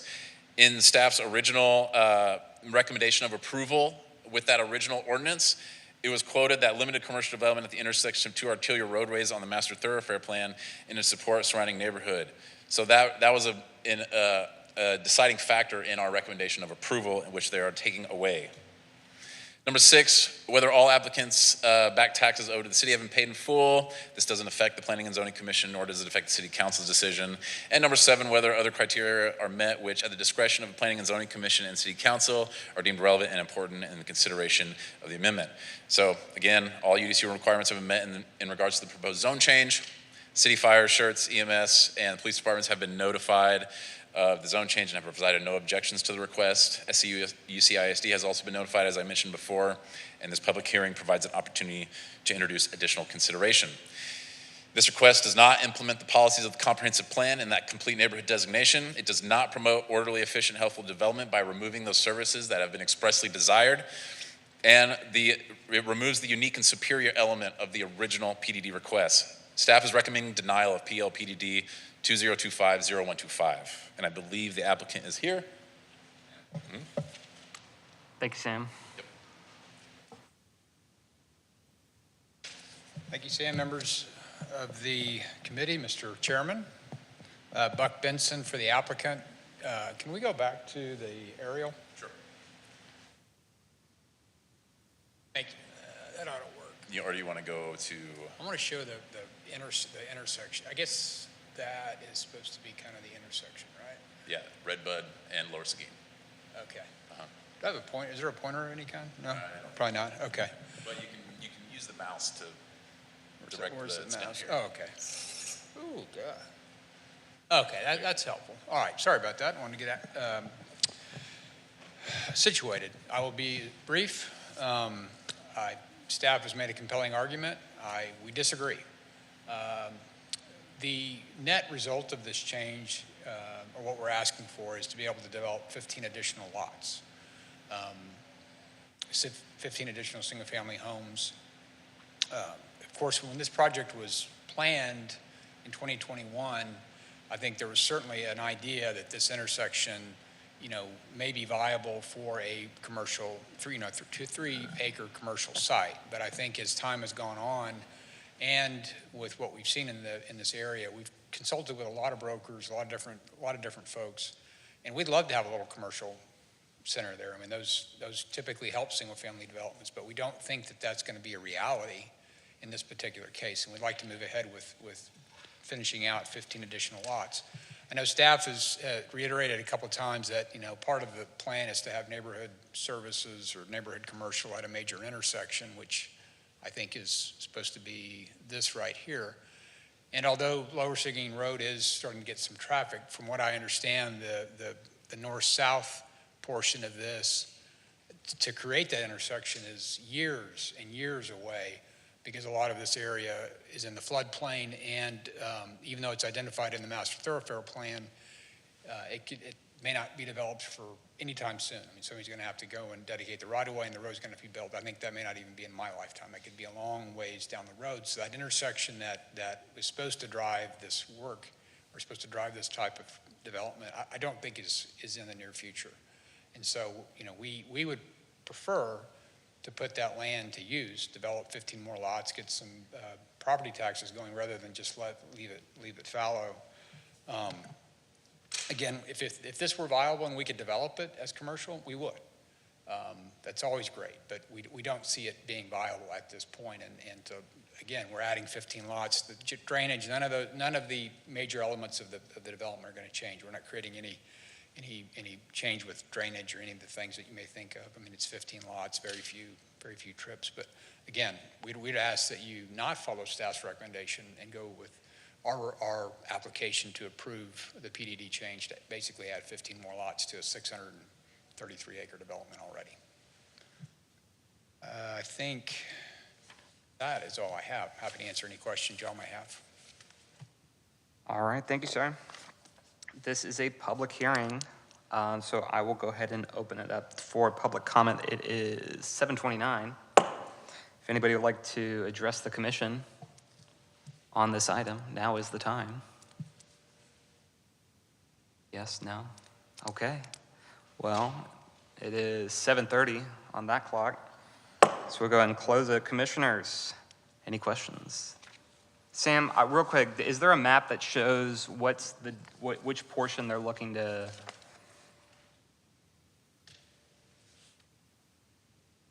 Okay. Is this what we're looking for? Yep, that's what I'm looking for. Okay. That's the after. This is the before, and that's the after. Can you go back one more time? I'm sorry. Before. Wait, don't change it. Okay. Cool. Thank you, sir. Any questions? Commissioner Alba? Yeah, Commissioner Alba. You sure? Yes. Not good with names. So earlier, we saw staff recommend approval of an amendment to the land use plan for a piece of property that was not consistent with the land use plan. And now we're looking at a piece of property that, other than the fact that they took away a commercial lot, is 100% in conformance with the land use plan, and yet they're recommending approval of this one. Those are rhetorical comments, Sam, okay? Sometimes I just got to try to vent a little bit because I don't always understand. Anyway, when you look at the greater development of what's going on out here, number one, I'll throw a rock at the developer. Okay, they would cover the city of Schertz in single-family homes if they could, okay? But that said, if you zoom back out and you look at what's going on out here, the only development out here that even hinted at a possible commercial property was this one. You know, how many homes did we see? You know, you're talking 1,000 or more homes out there, and yet this is the only PDD that came in and said, well, you know, we'll put a commercial building here. Now they don't want to. And what difference would one commercial space mean? You know, what would that do with all, you know, being the only one in all that area out there? I don't really think it makes a bit of difference to the people that live out there. It makes a difference to the developer, okay? So, enough said. Thank you. Yes, sir. Thank you. Anybody else? Questions?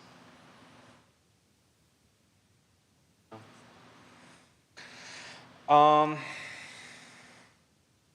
I know this is a weird. You don't have like a larger zoomed out view of the zoning in the general area, do you? I have. Oh yeah. Wait, go back. I have this one here. Okay. So the nearest resident, or not residential, the nearest commercial. I mean, there's nothing. It'd be right here at the intersection of FM 1518 and Lower Seguin. Yeah. Okay.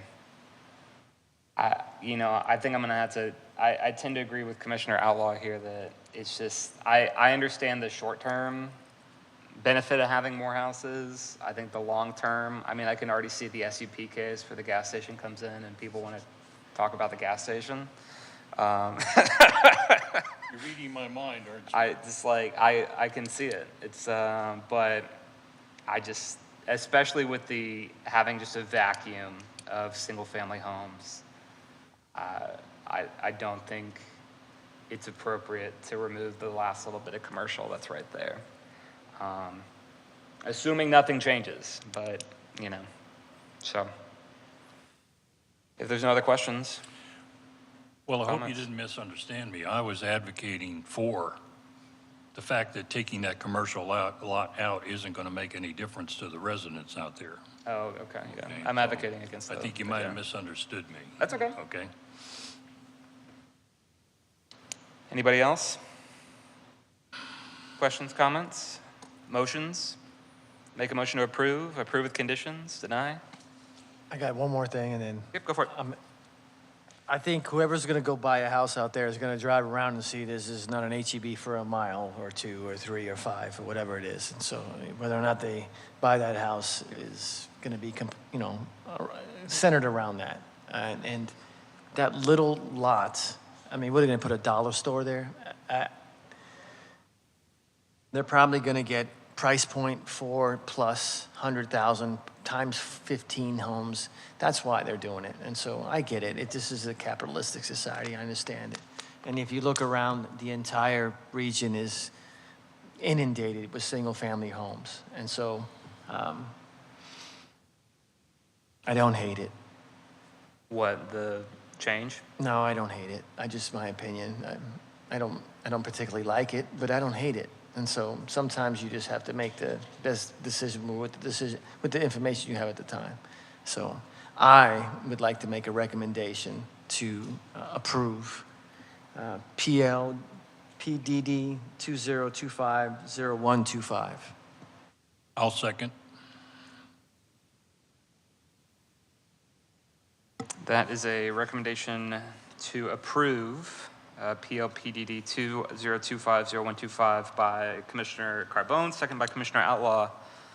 If there is no other comments, please record your vote. That is 6 votes. Can we publish that?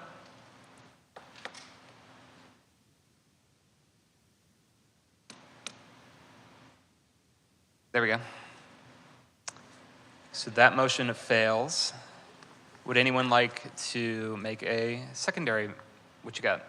So I was just going to say, Oscar from IT said basically us using the automated voting is what's messing it up every time. Okay. So let's not use it again. Otherwise, we're going to have to like shut down for 20 minutes and restart everything. So let's just do voice votes moving forward. Gotcha. Okay. Well, would anyone like to make a second motion? Would you be open to a continuance, Mr. Benson? Yeah? Okay. I mean, I understand where you're coming from, or where the applicant is coming from. I definitely want to give y'all another shot, just like we gave the applicant earlier. So if you are open to a continuance, we could definitely... Well, obviously, you are more optimistic than I am. This is the second meeting in a row where we've only had 6 members. Oh, I agree, but, I mean, we'll see. You never know. Okay, I'll go back on the record on that. But no, it's continuance is fine. I mean,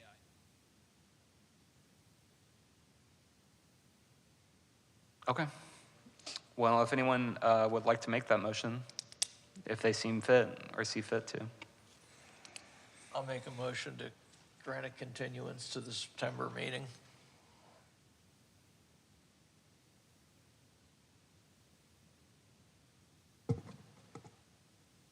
I tend to leave it on. I don't mean to distract you, but it's an old habit. Okay. Sorry, John.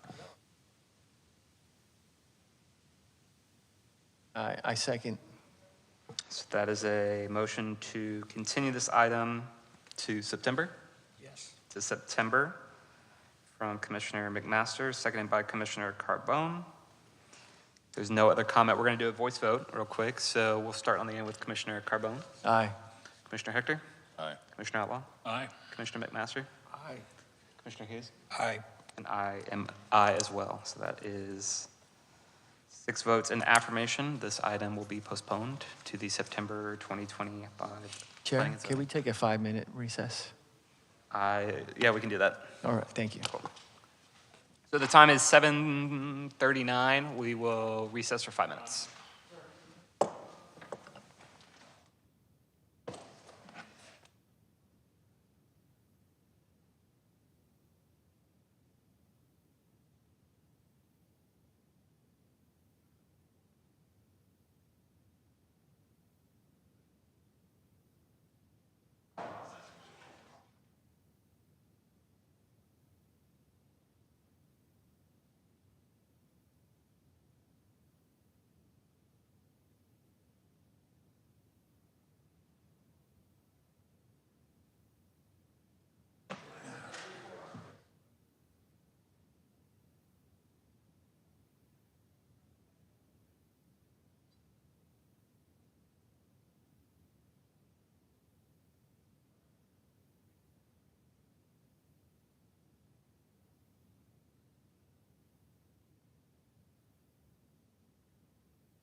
Now you broke it. Now you broke it. That was it, right? Yep, now we're done with it. Well, I've never really been in love with it.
I'll stay home next month, so you have 5.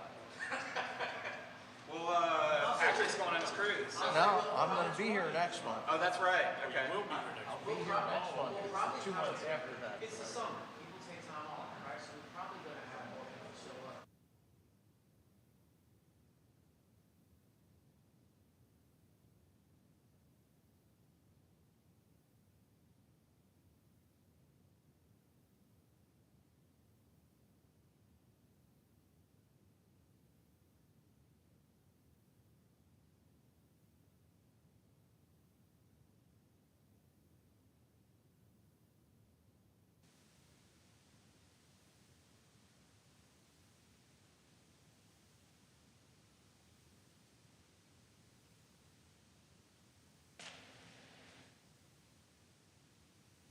We're going to reconsider.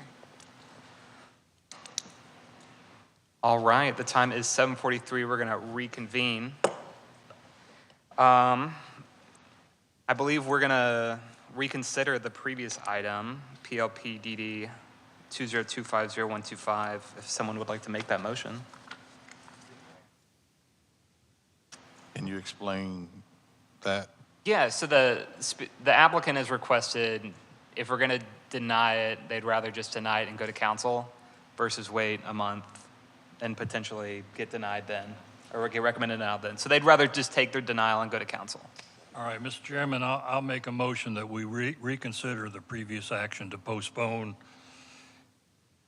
PLDD 2025-0125.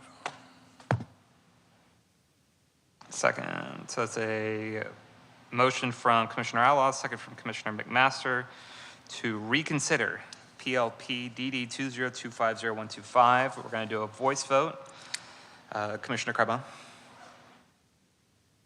So an aye vote is to reconsider the item. A nay is to leave it. I got it. postponed. I was processing. No, you're good. I was like, what am I voting on? You Yeah, know, point. To think about it again? Point Yes, of order. That's basically it. If I may. Yep. Go ahead. I think it would be appropriate to restate the motion that we are voting on. Correct. Just So- to avoid the confusion. The motion is to reconsider the previous item. We had postponed it to September, where the applicant has requested we reconsider. I'm tracking. Okay. My vote is aye. Okay, perfect. Commissioner Hector. Nay. Commissioner Outlaw. Nay. Commissioner McMaster. Nay. Commissioner Hughes. Nay. I will vote aye. So that motion fails. This item will continue to September 25th. All right, now I'm 25th. confused. Well, a nay vote was against the reconsideration. Correct. Correct. So an aye vote was to reconsider it. No. Correct. Yes. Yeah. Yeah. All right. I'm totally lost here. That's okay. Okay, I understand, Okay. but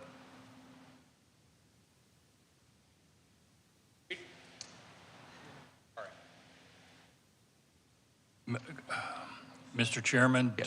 due to stupidity on my part, I would make a motion that we reconsider once again the motion to postpone PLPDD 2025-0125 because I misunderstood. That's okay. Yes. Okay. Is there a second to that? I second. I think he beat you to it. It says Commissioner Carbone second. So real quick, to reconfirm for everyone, an aye vote is to reconsider the item, so to bring it back for consideration. A nay vote would leave it, is to continue forward with the postponement. So Commissioner Carbone, Aye. Commissioner Hector. Nay. Commissioner Outlaw. Aye. Commissioner McMaster. Commissioner Hughes. Nay. I am an aye vote as well. So that motion passes, So now we and need we to will make a- reconsider the item. And We need a- I need to apologize to the commission. I completely lost track of where we were, even though I am the one that asked for the clarification. That's okay. So Um, thank you for bearing with me. yeah. So now somebody else needs to make a motion. I'd like to make a motion to deny it since we can just push it forward of PL, where are we? Are we on E? We're on E. Thank you. PLPDD 2025-0125. Second. That is a motion to recommend denial of PLPDD 2025-0125 by Commissioner Carbone, seconded by Commissioner Hector. Commissioner Carbone. Oh, I'm sorry, real quick. So a vote, an aye vote is to recommend denial. A nay vote is to recommend approval. So Commissioner Hector, or I'm sorry, not Hector, Carbone. Aye. Commissioner Aye. Hector. Commissioner Outlaw. Nay. Commissioner McMaster. Commissioner Hughes. Aye. I will vote aye as well. So this will move forward to City Council with a recommendation for denial. Okay. Okay. PLSPU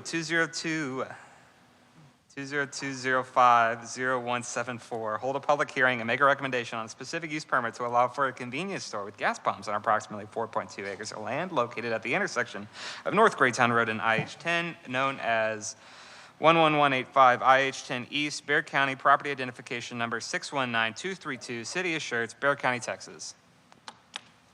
Thank you, Commission. This is PLSPU 20250-174, specific use permit for a convenience store with gas pumps, Samuel Haas, Senior Planner. So this here is our subject property. Can y'all see everything? We're good? Okay. This here is our subject property outlined in green. It is at the intersection of North Greytown Road and IH-10. It is approximately 4.2 acres. It is zoned GB, and it is currently vacant.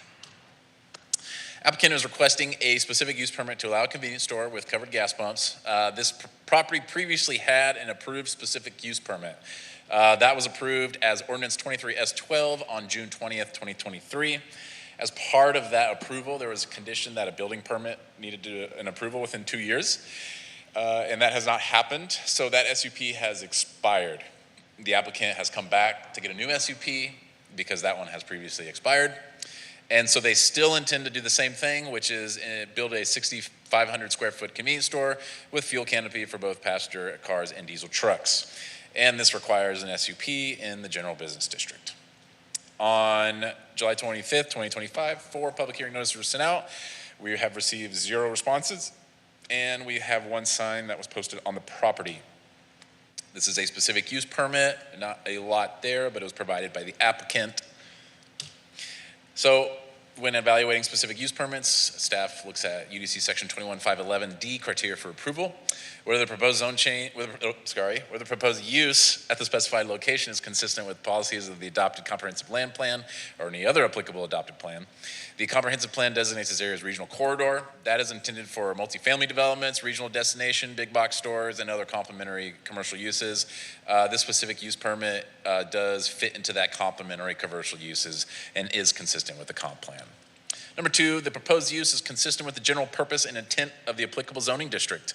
So, as mentioned, the property is currently zoned general business, which is intended to provide a suitable area for development of non-residential uses, which offer a wide variety of retail service and establishments that are generally oriented towards serving the overall needs of the entire community.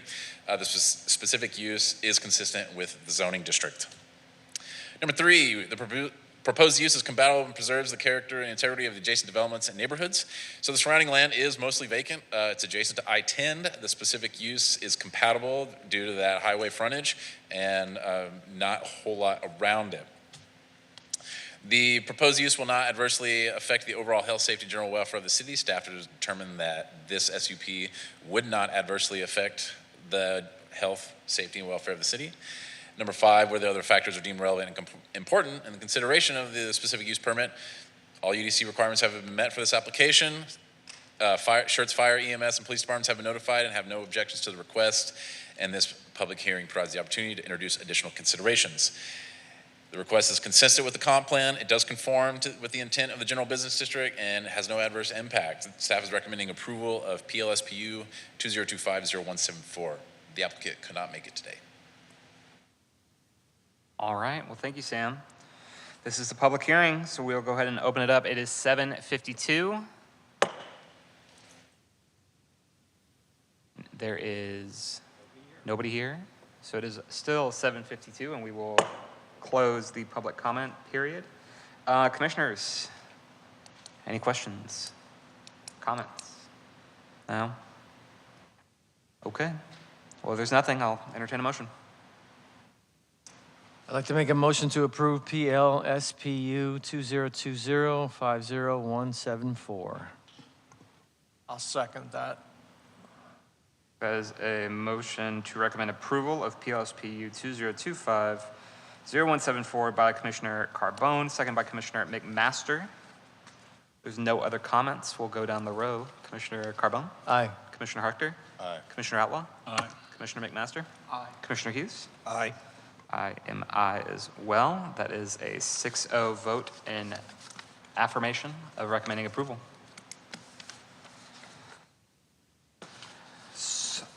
On to the items for individual consideration. PLPP 2025-0179 waiver.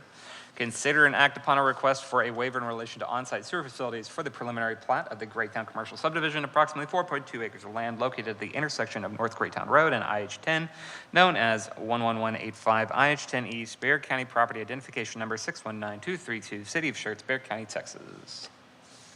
Thank you, Commission. PLPP 2025-0179 waiver. Samuel Haas, Senior Planner. Looking familiar? It's the same property, approximately 4.2 acres, zone general business, currently vacant. Here is the preliminary plat exhibit that the applicant has provided. You can see right here, frontage of Greytown Road, Interstate 10. So the reason for this waiver request is the applicant is seeking a waiver to the requirements to connect to sanitary sewer and construct an on-site sewer facility. Per UDC Article 15, 21-15-3A, all lots within subdivisions are required to connect to public sanitary sewer systems and extend wastewater lines unless otherwise approved by the city and the commission. So essentially the nearest sewer connection is a SARA facility that is across I-10. The city does have a planned 2030 capital improvement project for an 8-inch gravity sewer line across along IH-10 East and Greytown Road to connect to that sewer collection system once that is extended across the highway.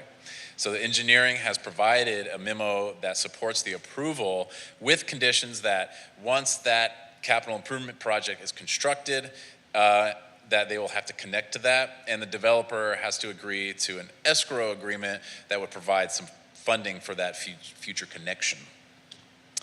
So staff is recommending approval of a waiver request with those conditions that I mentioned, that once the sanitary sewer main in the capital improvement project is constructed to within 1,500 feet, the property will cease the on-site sewer facility operations and connect to that sanitary sewer. Thank you. Perfect. Thank you, Sam. This is not a public hearing, so are there any commissioner questions? No? All right. I'll entertain a motion.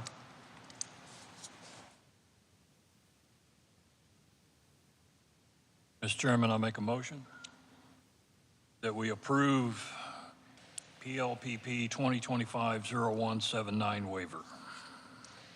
I'll second that. All right. That is a motion to recommend approval on PLPP 2025-0179 waiver. Yeah, no, by sir. This is our action. It's not a recommendation. Oh, you're right. Thank you so much. So, anyway, Commissioner Outlaw, second by Commissioner McMaster. Any other comments? Is this with the conditions or without the conditions? Great point. Yes. So this is approval with the conditions as recommended by staff? Yes. Okay. Second, still? Okay. Commissioner Carbone? Aye. Commissioner Hector? Aye. Commissioner Outlaw? Aye. Commissioner McMaster? Aye. Commissioner Hughes? Aye. Aye. This vote passes. PLPP 2025-0179, consider and act upon a request for the approval of a preliminary plat of the Greytown Commercial Subdivision, approximately 4.2 acres of land located at the intersection of North Greentown Road and IH-10, known as 11185 IH-10 East, Bexar County, property identification number 619232, City of Schertz, Bexar County, Texas. Thank you, Commission. This is PLPP 2025-0179, Samuel Haas, Senior Planner. Again, same property. North Greytown Road and IH-10, approximately 4.2 acres. It is currently zoned GB and it is currently vacant. So the applicant is requesting a preliminary plat. It requires P&Z approval due to that waiver request that we just heard. And here is that preliminary plat exhibit one more time. The proposed preliminary plat is consistent with the applicable requirements for the property ordinances and regulations. The plat has been reviewed with no objections by the engineering, fire, and planning departments. Therefore, staff is recommending approval of PLPP 2025-0179. Thank you, Sam. Any commissioner comments, questions, motions? I'd like to make a motion to approve PLPP 2025-0179. I'll second that. All right, that is a motion for approval from Commissioner Carbone, second by Commissioner McMaster. Any other comments? Yes, no? Commissioner Carbone? Aye. Commissioner Hector? Aye. Commissioner Outlaw? Aye. Commissioner McMaster? Aye. Commissioner Hughes? Aye. Aye as well. That motion passes for approval. Item 8A, workshop presentation discussion from the City of Schertz Economic Development Corporation. Thank you for being so patient.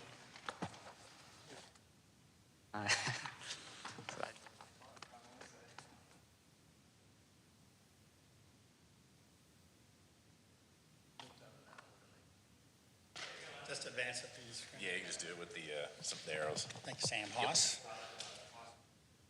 Greetings, board members and chairman. I appreciate the opportunity to get to come speak with you guys. I've been in the city business for almost 37 years now, and I've never worked for a state that's got such fine planners like you guys have here. These four, I take questions to them every day, and I rely very heavily on what they say because they're doing a tremendous job. I was asked to come talk a little bit today about, I wish there was an audience I could turn around and speak. I've been asked to come talk to y'all today about what the function is of the EDC and kind of what we do. Those are the four of us up there. Amy Madison is our deputy. She's not here tonight, and neither is Ashley Ritchie. She's our business retention and expansion person. And we're currently hiring a administrative assistant, and I have 48 applicants, or 480 applicants. So they all want to come work for us. But I start off on my presentations with people that don't know Schertz very well, and I say we are an odd shaped. We are a backward Z, but when you look at us, if you try to drive from that top corner to the bottom corner, it's a 30-minute drive. So we're an odd shape. We're kind of spread out. We have some utility issues because of that. The great work of Brian James, our deputy city manager, and the planners. We annexed a bunch of properties this year. We're kind of a two-front city. We have I-10 and we have 35, and not many cities can boast about that. We set our own set of goals. Prior to me getting here, our goals were primarily, let's go out and attract manufacturing. Let's go out and find those great big boxes. Let's bring in the companies that do the large manufacturing projects and move down the road. Our board recently changed all that, and they started out, oddly enough, with optimizing our talent pipeline, working with our universities and our colleges. And I think that was something that the board saw a lot of importance in. Expand our industry base for target businesses, and that included retail. So you've seen a push recently for us to kind of get involved in some retail projects. Quality of life is what we do for parks, and you recently probably saw our soccer field lights that we did, and we were really proud of that. And then prioritizing our real estate assets is just a nice way of us to say there's a lot of infrastructure out there that needs, water or sewer or streets or things like that. So what we can and can't do, we're a 4B corporation. Section 501 and 505 of the local government code kind of dictates what that is. And we can provide direct incentives to businesses that provide primary jobs. And primary jobs are a company that makes something and ships it out of the region, and then the money from the sale of that comes back to the region and kind of functions in the area. We can also do infrastructure projects for any business. So if it's a retail project or any type of business that's not just a primary job. And then quality of life, and we talked about that with our soccer fields and our parks. And we have taken on the responsibility of our parks capital improvement projects for the next couple of years too. So things to know about us: we're a city department. We're managed within the city. All of our things that we do, all the money that we provide, we have to do performance agreements. So it's something that, just like you guys, we provide recommendations to council. Council goes in executive session, listens to it, they come out and they rule on it. We always have a recapture clause, because someone always says, oh man, what are you giving us money away and we can't get it back? We have recapture clauses required by law that if something happens and they don't perform like they're supposed to, we go recapture that money and we bring it back. We have a reserve fund model that kind of manages all of our money working out into the future. So if we have projects that are going to span over the course of 5 or 6 years, we have all that money in our reserve fund model program to where we know how much is coming in, how much is going out, we'll never be in a bind. And then finally, we have big things to fill. You've probably seen a lot of these. You talked tonight about the Core 5 development on the end. That's going to be 4 of those huge boxes. It's going to be 2 million square feet. We also have Titan out there on Door Lane. That's 312 acres, a little over 4 million square feet.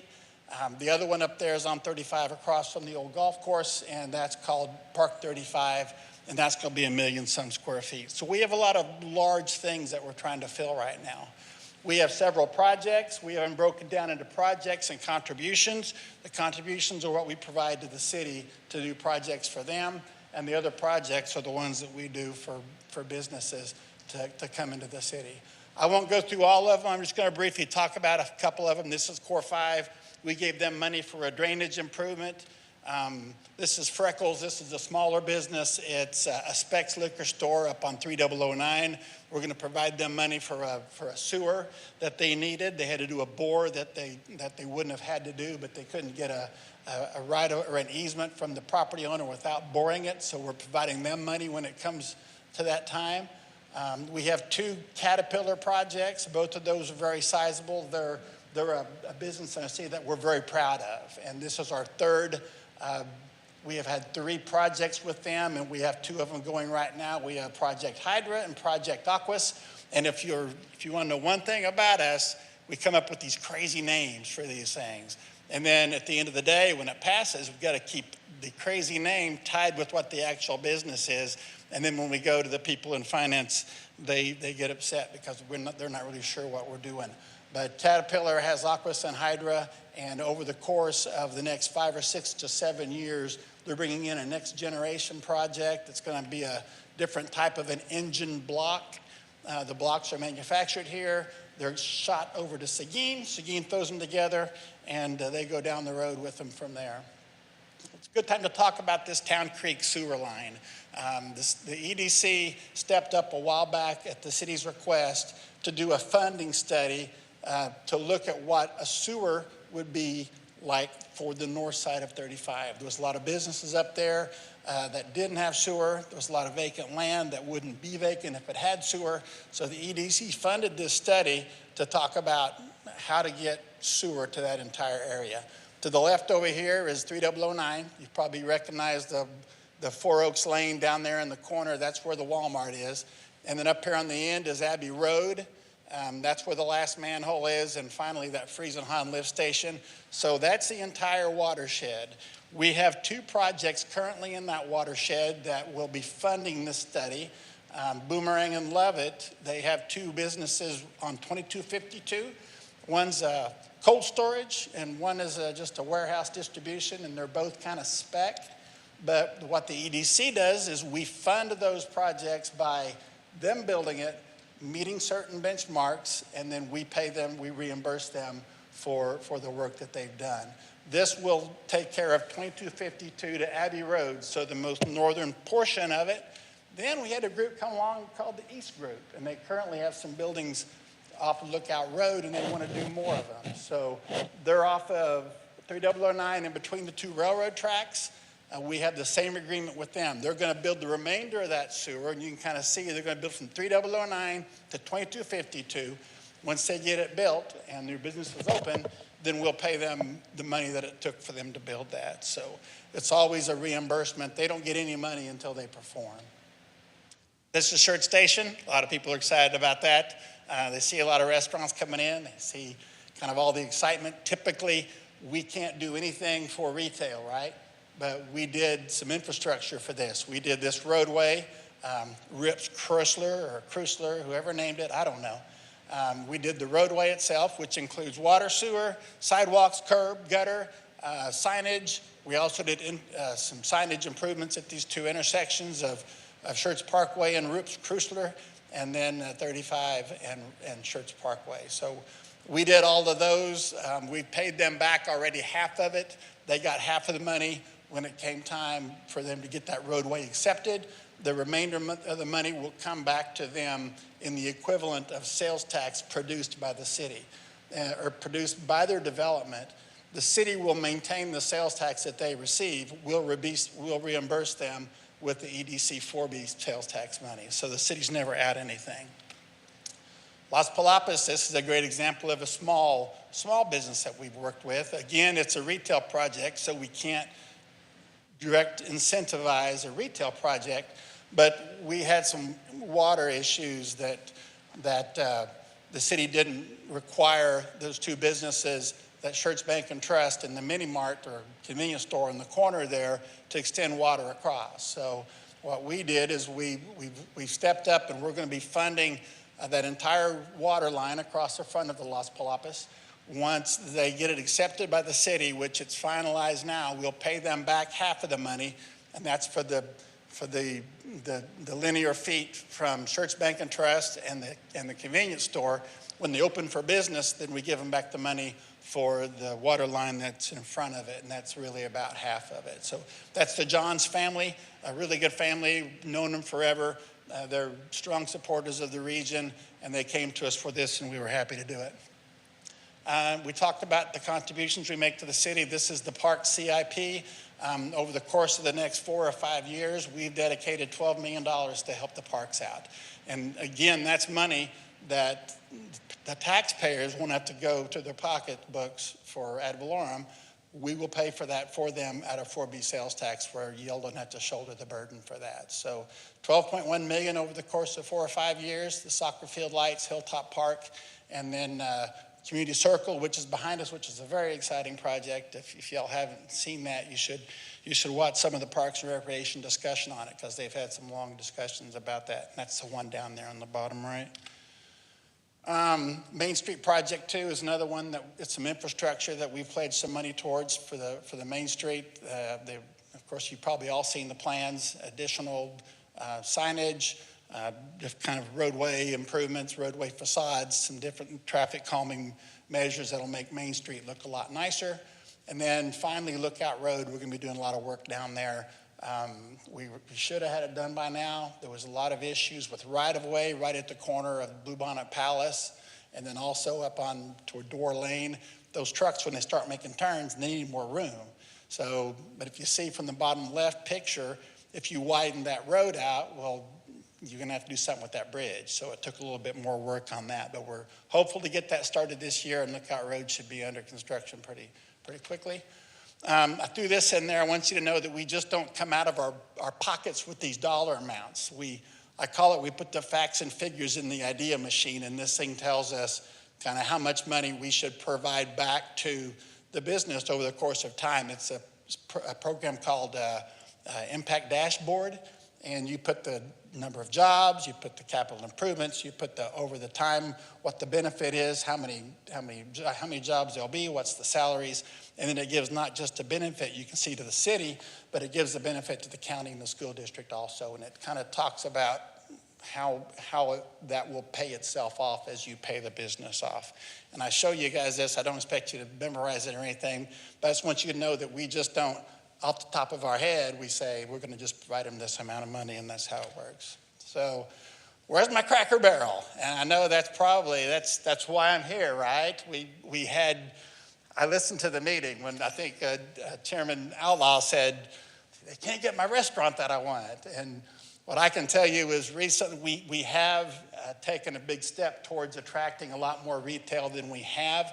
We hadn't had a really strong retail success in 20 years since Walmart and H-E-B and both of those areas on all four corners of 3009 kind of took shape. So this area right there around that Schertz station is intended to be our next retail project. It's significant, and if you've seen the coverage that we've had recently in My San Antonio has had an article out just this morning. So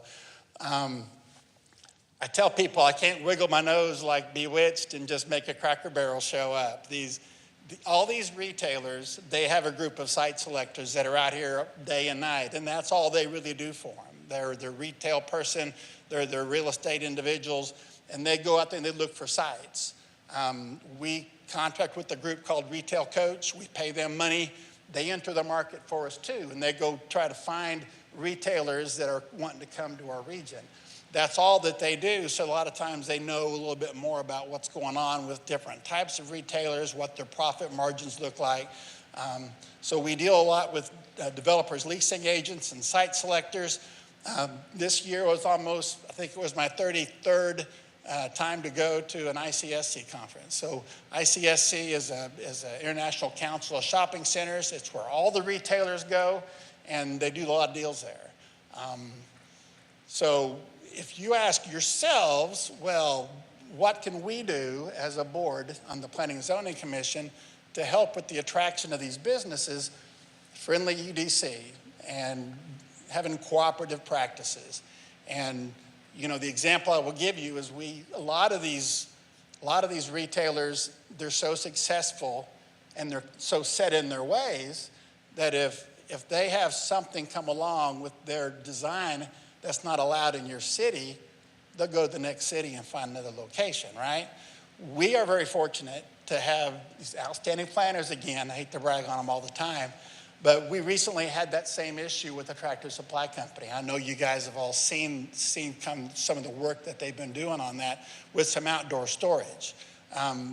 Tractor Supply had certain requirements.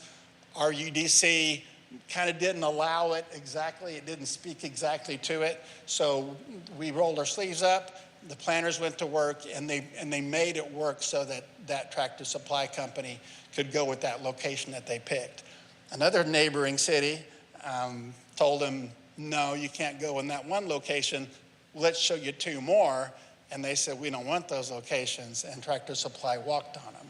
So looking at what cooperative practices are and then having friendly UDC codes, You see it mentioned sometimes like in square footage of signage.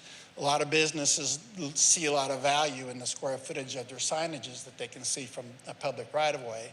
So if cities restrict those, a lot of times those businesses go to the next city down the road. And then finally, I'll talk a little bit about speed to market. When they make a decision that, hey, we're gonna go to the city of Schertz, it's very, very important that they don't get tied up in a 2-year platting issue. And it's very important that when it starts going through the inspections and permitting, that it goes through very, very quickly and very, very smoothly. So those are all things that these retailers look for, and the Tractor Supply companies and the Cracker Barrels of this world then hopefully will come to your city and not go somewhere else. I was telling somebody Trader Joe's is the next big one. Everybody, where's our Trader Joe's? Well, Trader Joe's, I know, right? Trader Joe's are right now are evaluating 1,000 sites, and they have no intentions of opening 1,000 stores. They're looking for sites that are appropriate. They all have demographics within the region that they know will make them a success, and they just go to those sites right there. And everybody else is left wanting a Trader Joe's.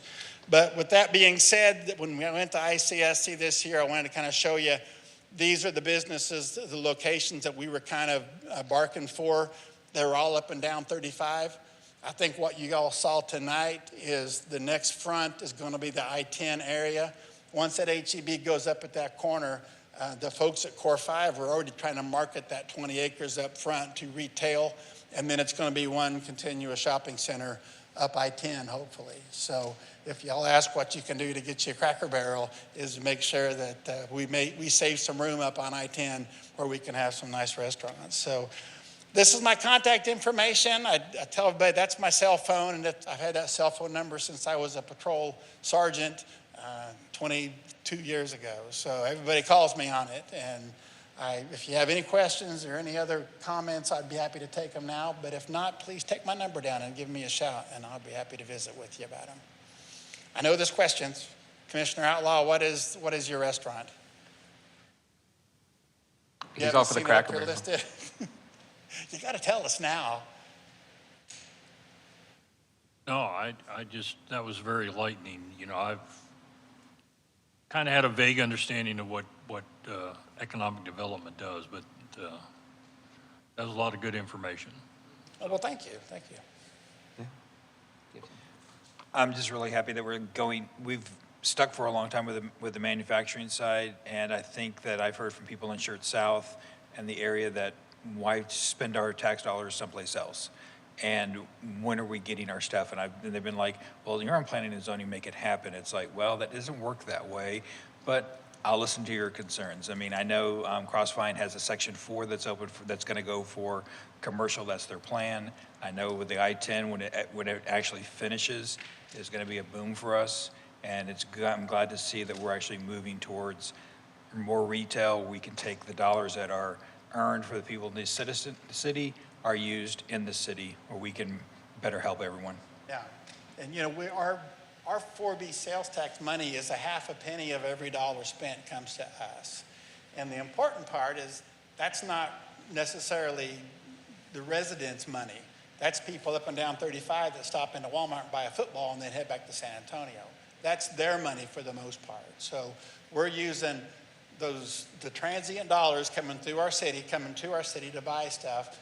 And in the old days, the best residents are the ones that come to your city, spend money, and go back home and somewhere else because they don't use your services.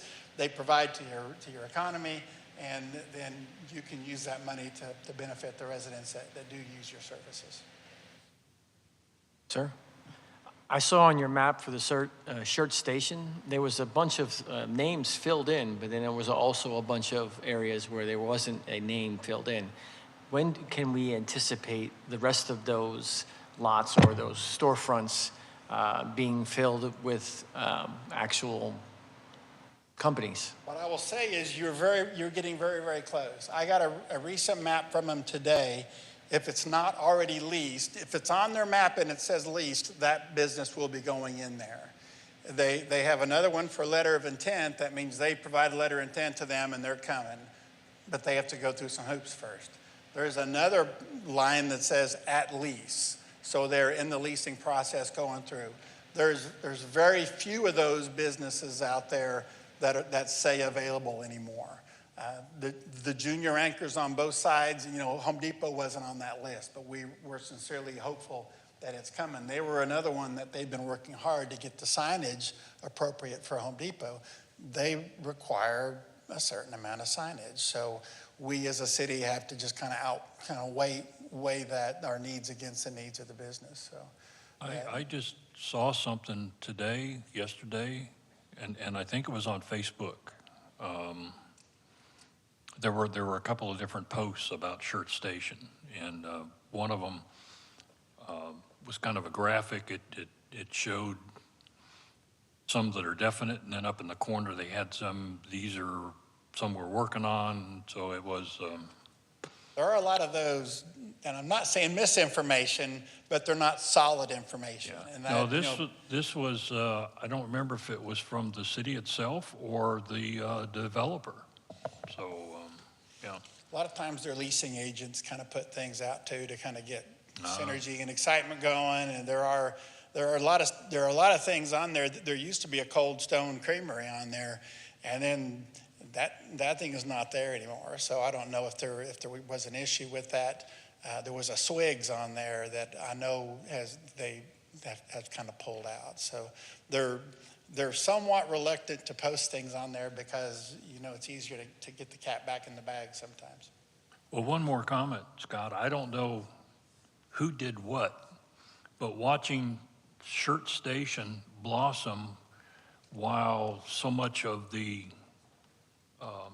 Cibolo track there with Santikos just seems to have stagnated. I mean, there's some work going on now, but I really thought I'd see them fill up before I saw anything in Schertz. So if you guys had anything to do with that, bravo. There's a lot of dynamics to that Cibolo track too, but I think since ours has been going, Cibolo's has received a little more activity too. And one thing just popped in my mind. Thank you for extending Rips Crosser, because that's the way we go to Evo now. We go and come that way instead of going out to 35. Sure. Yes, sir.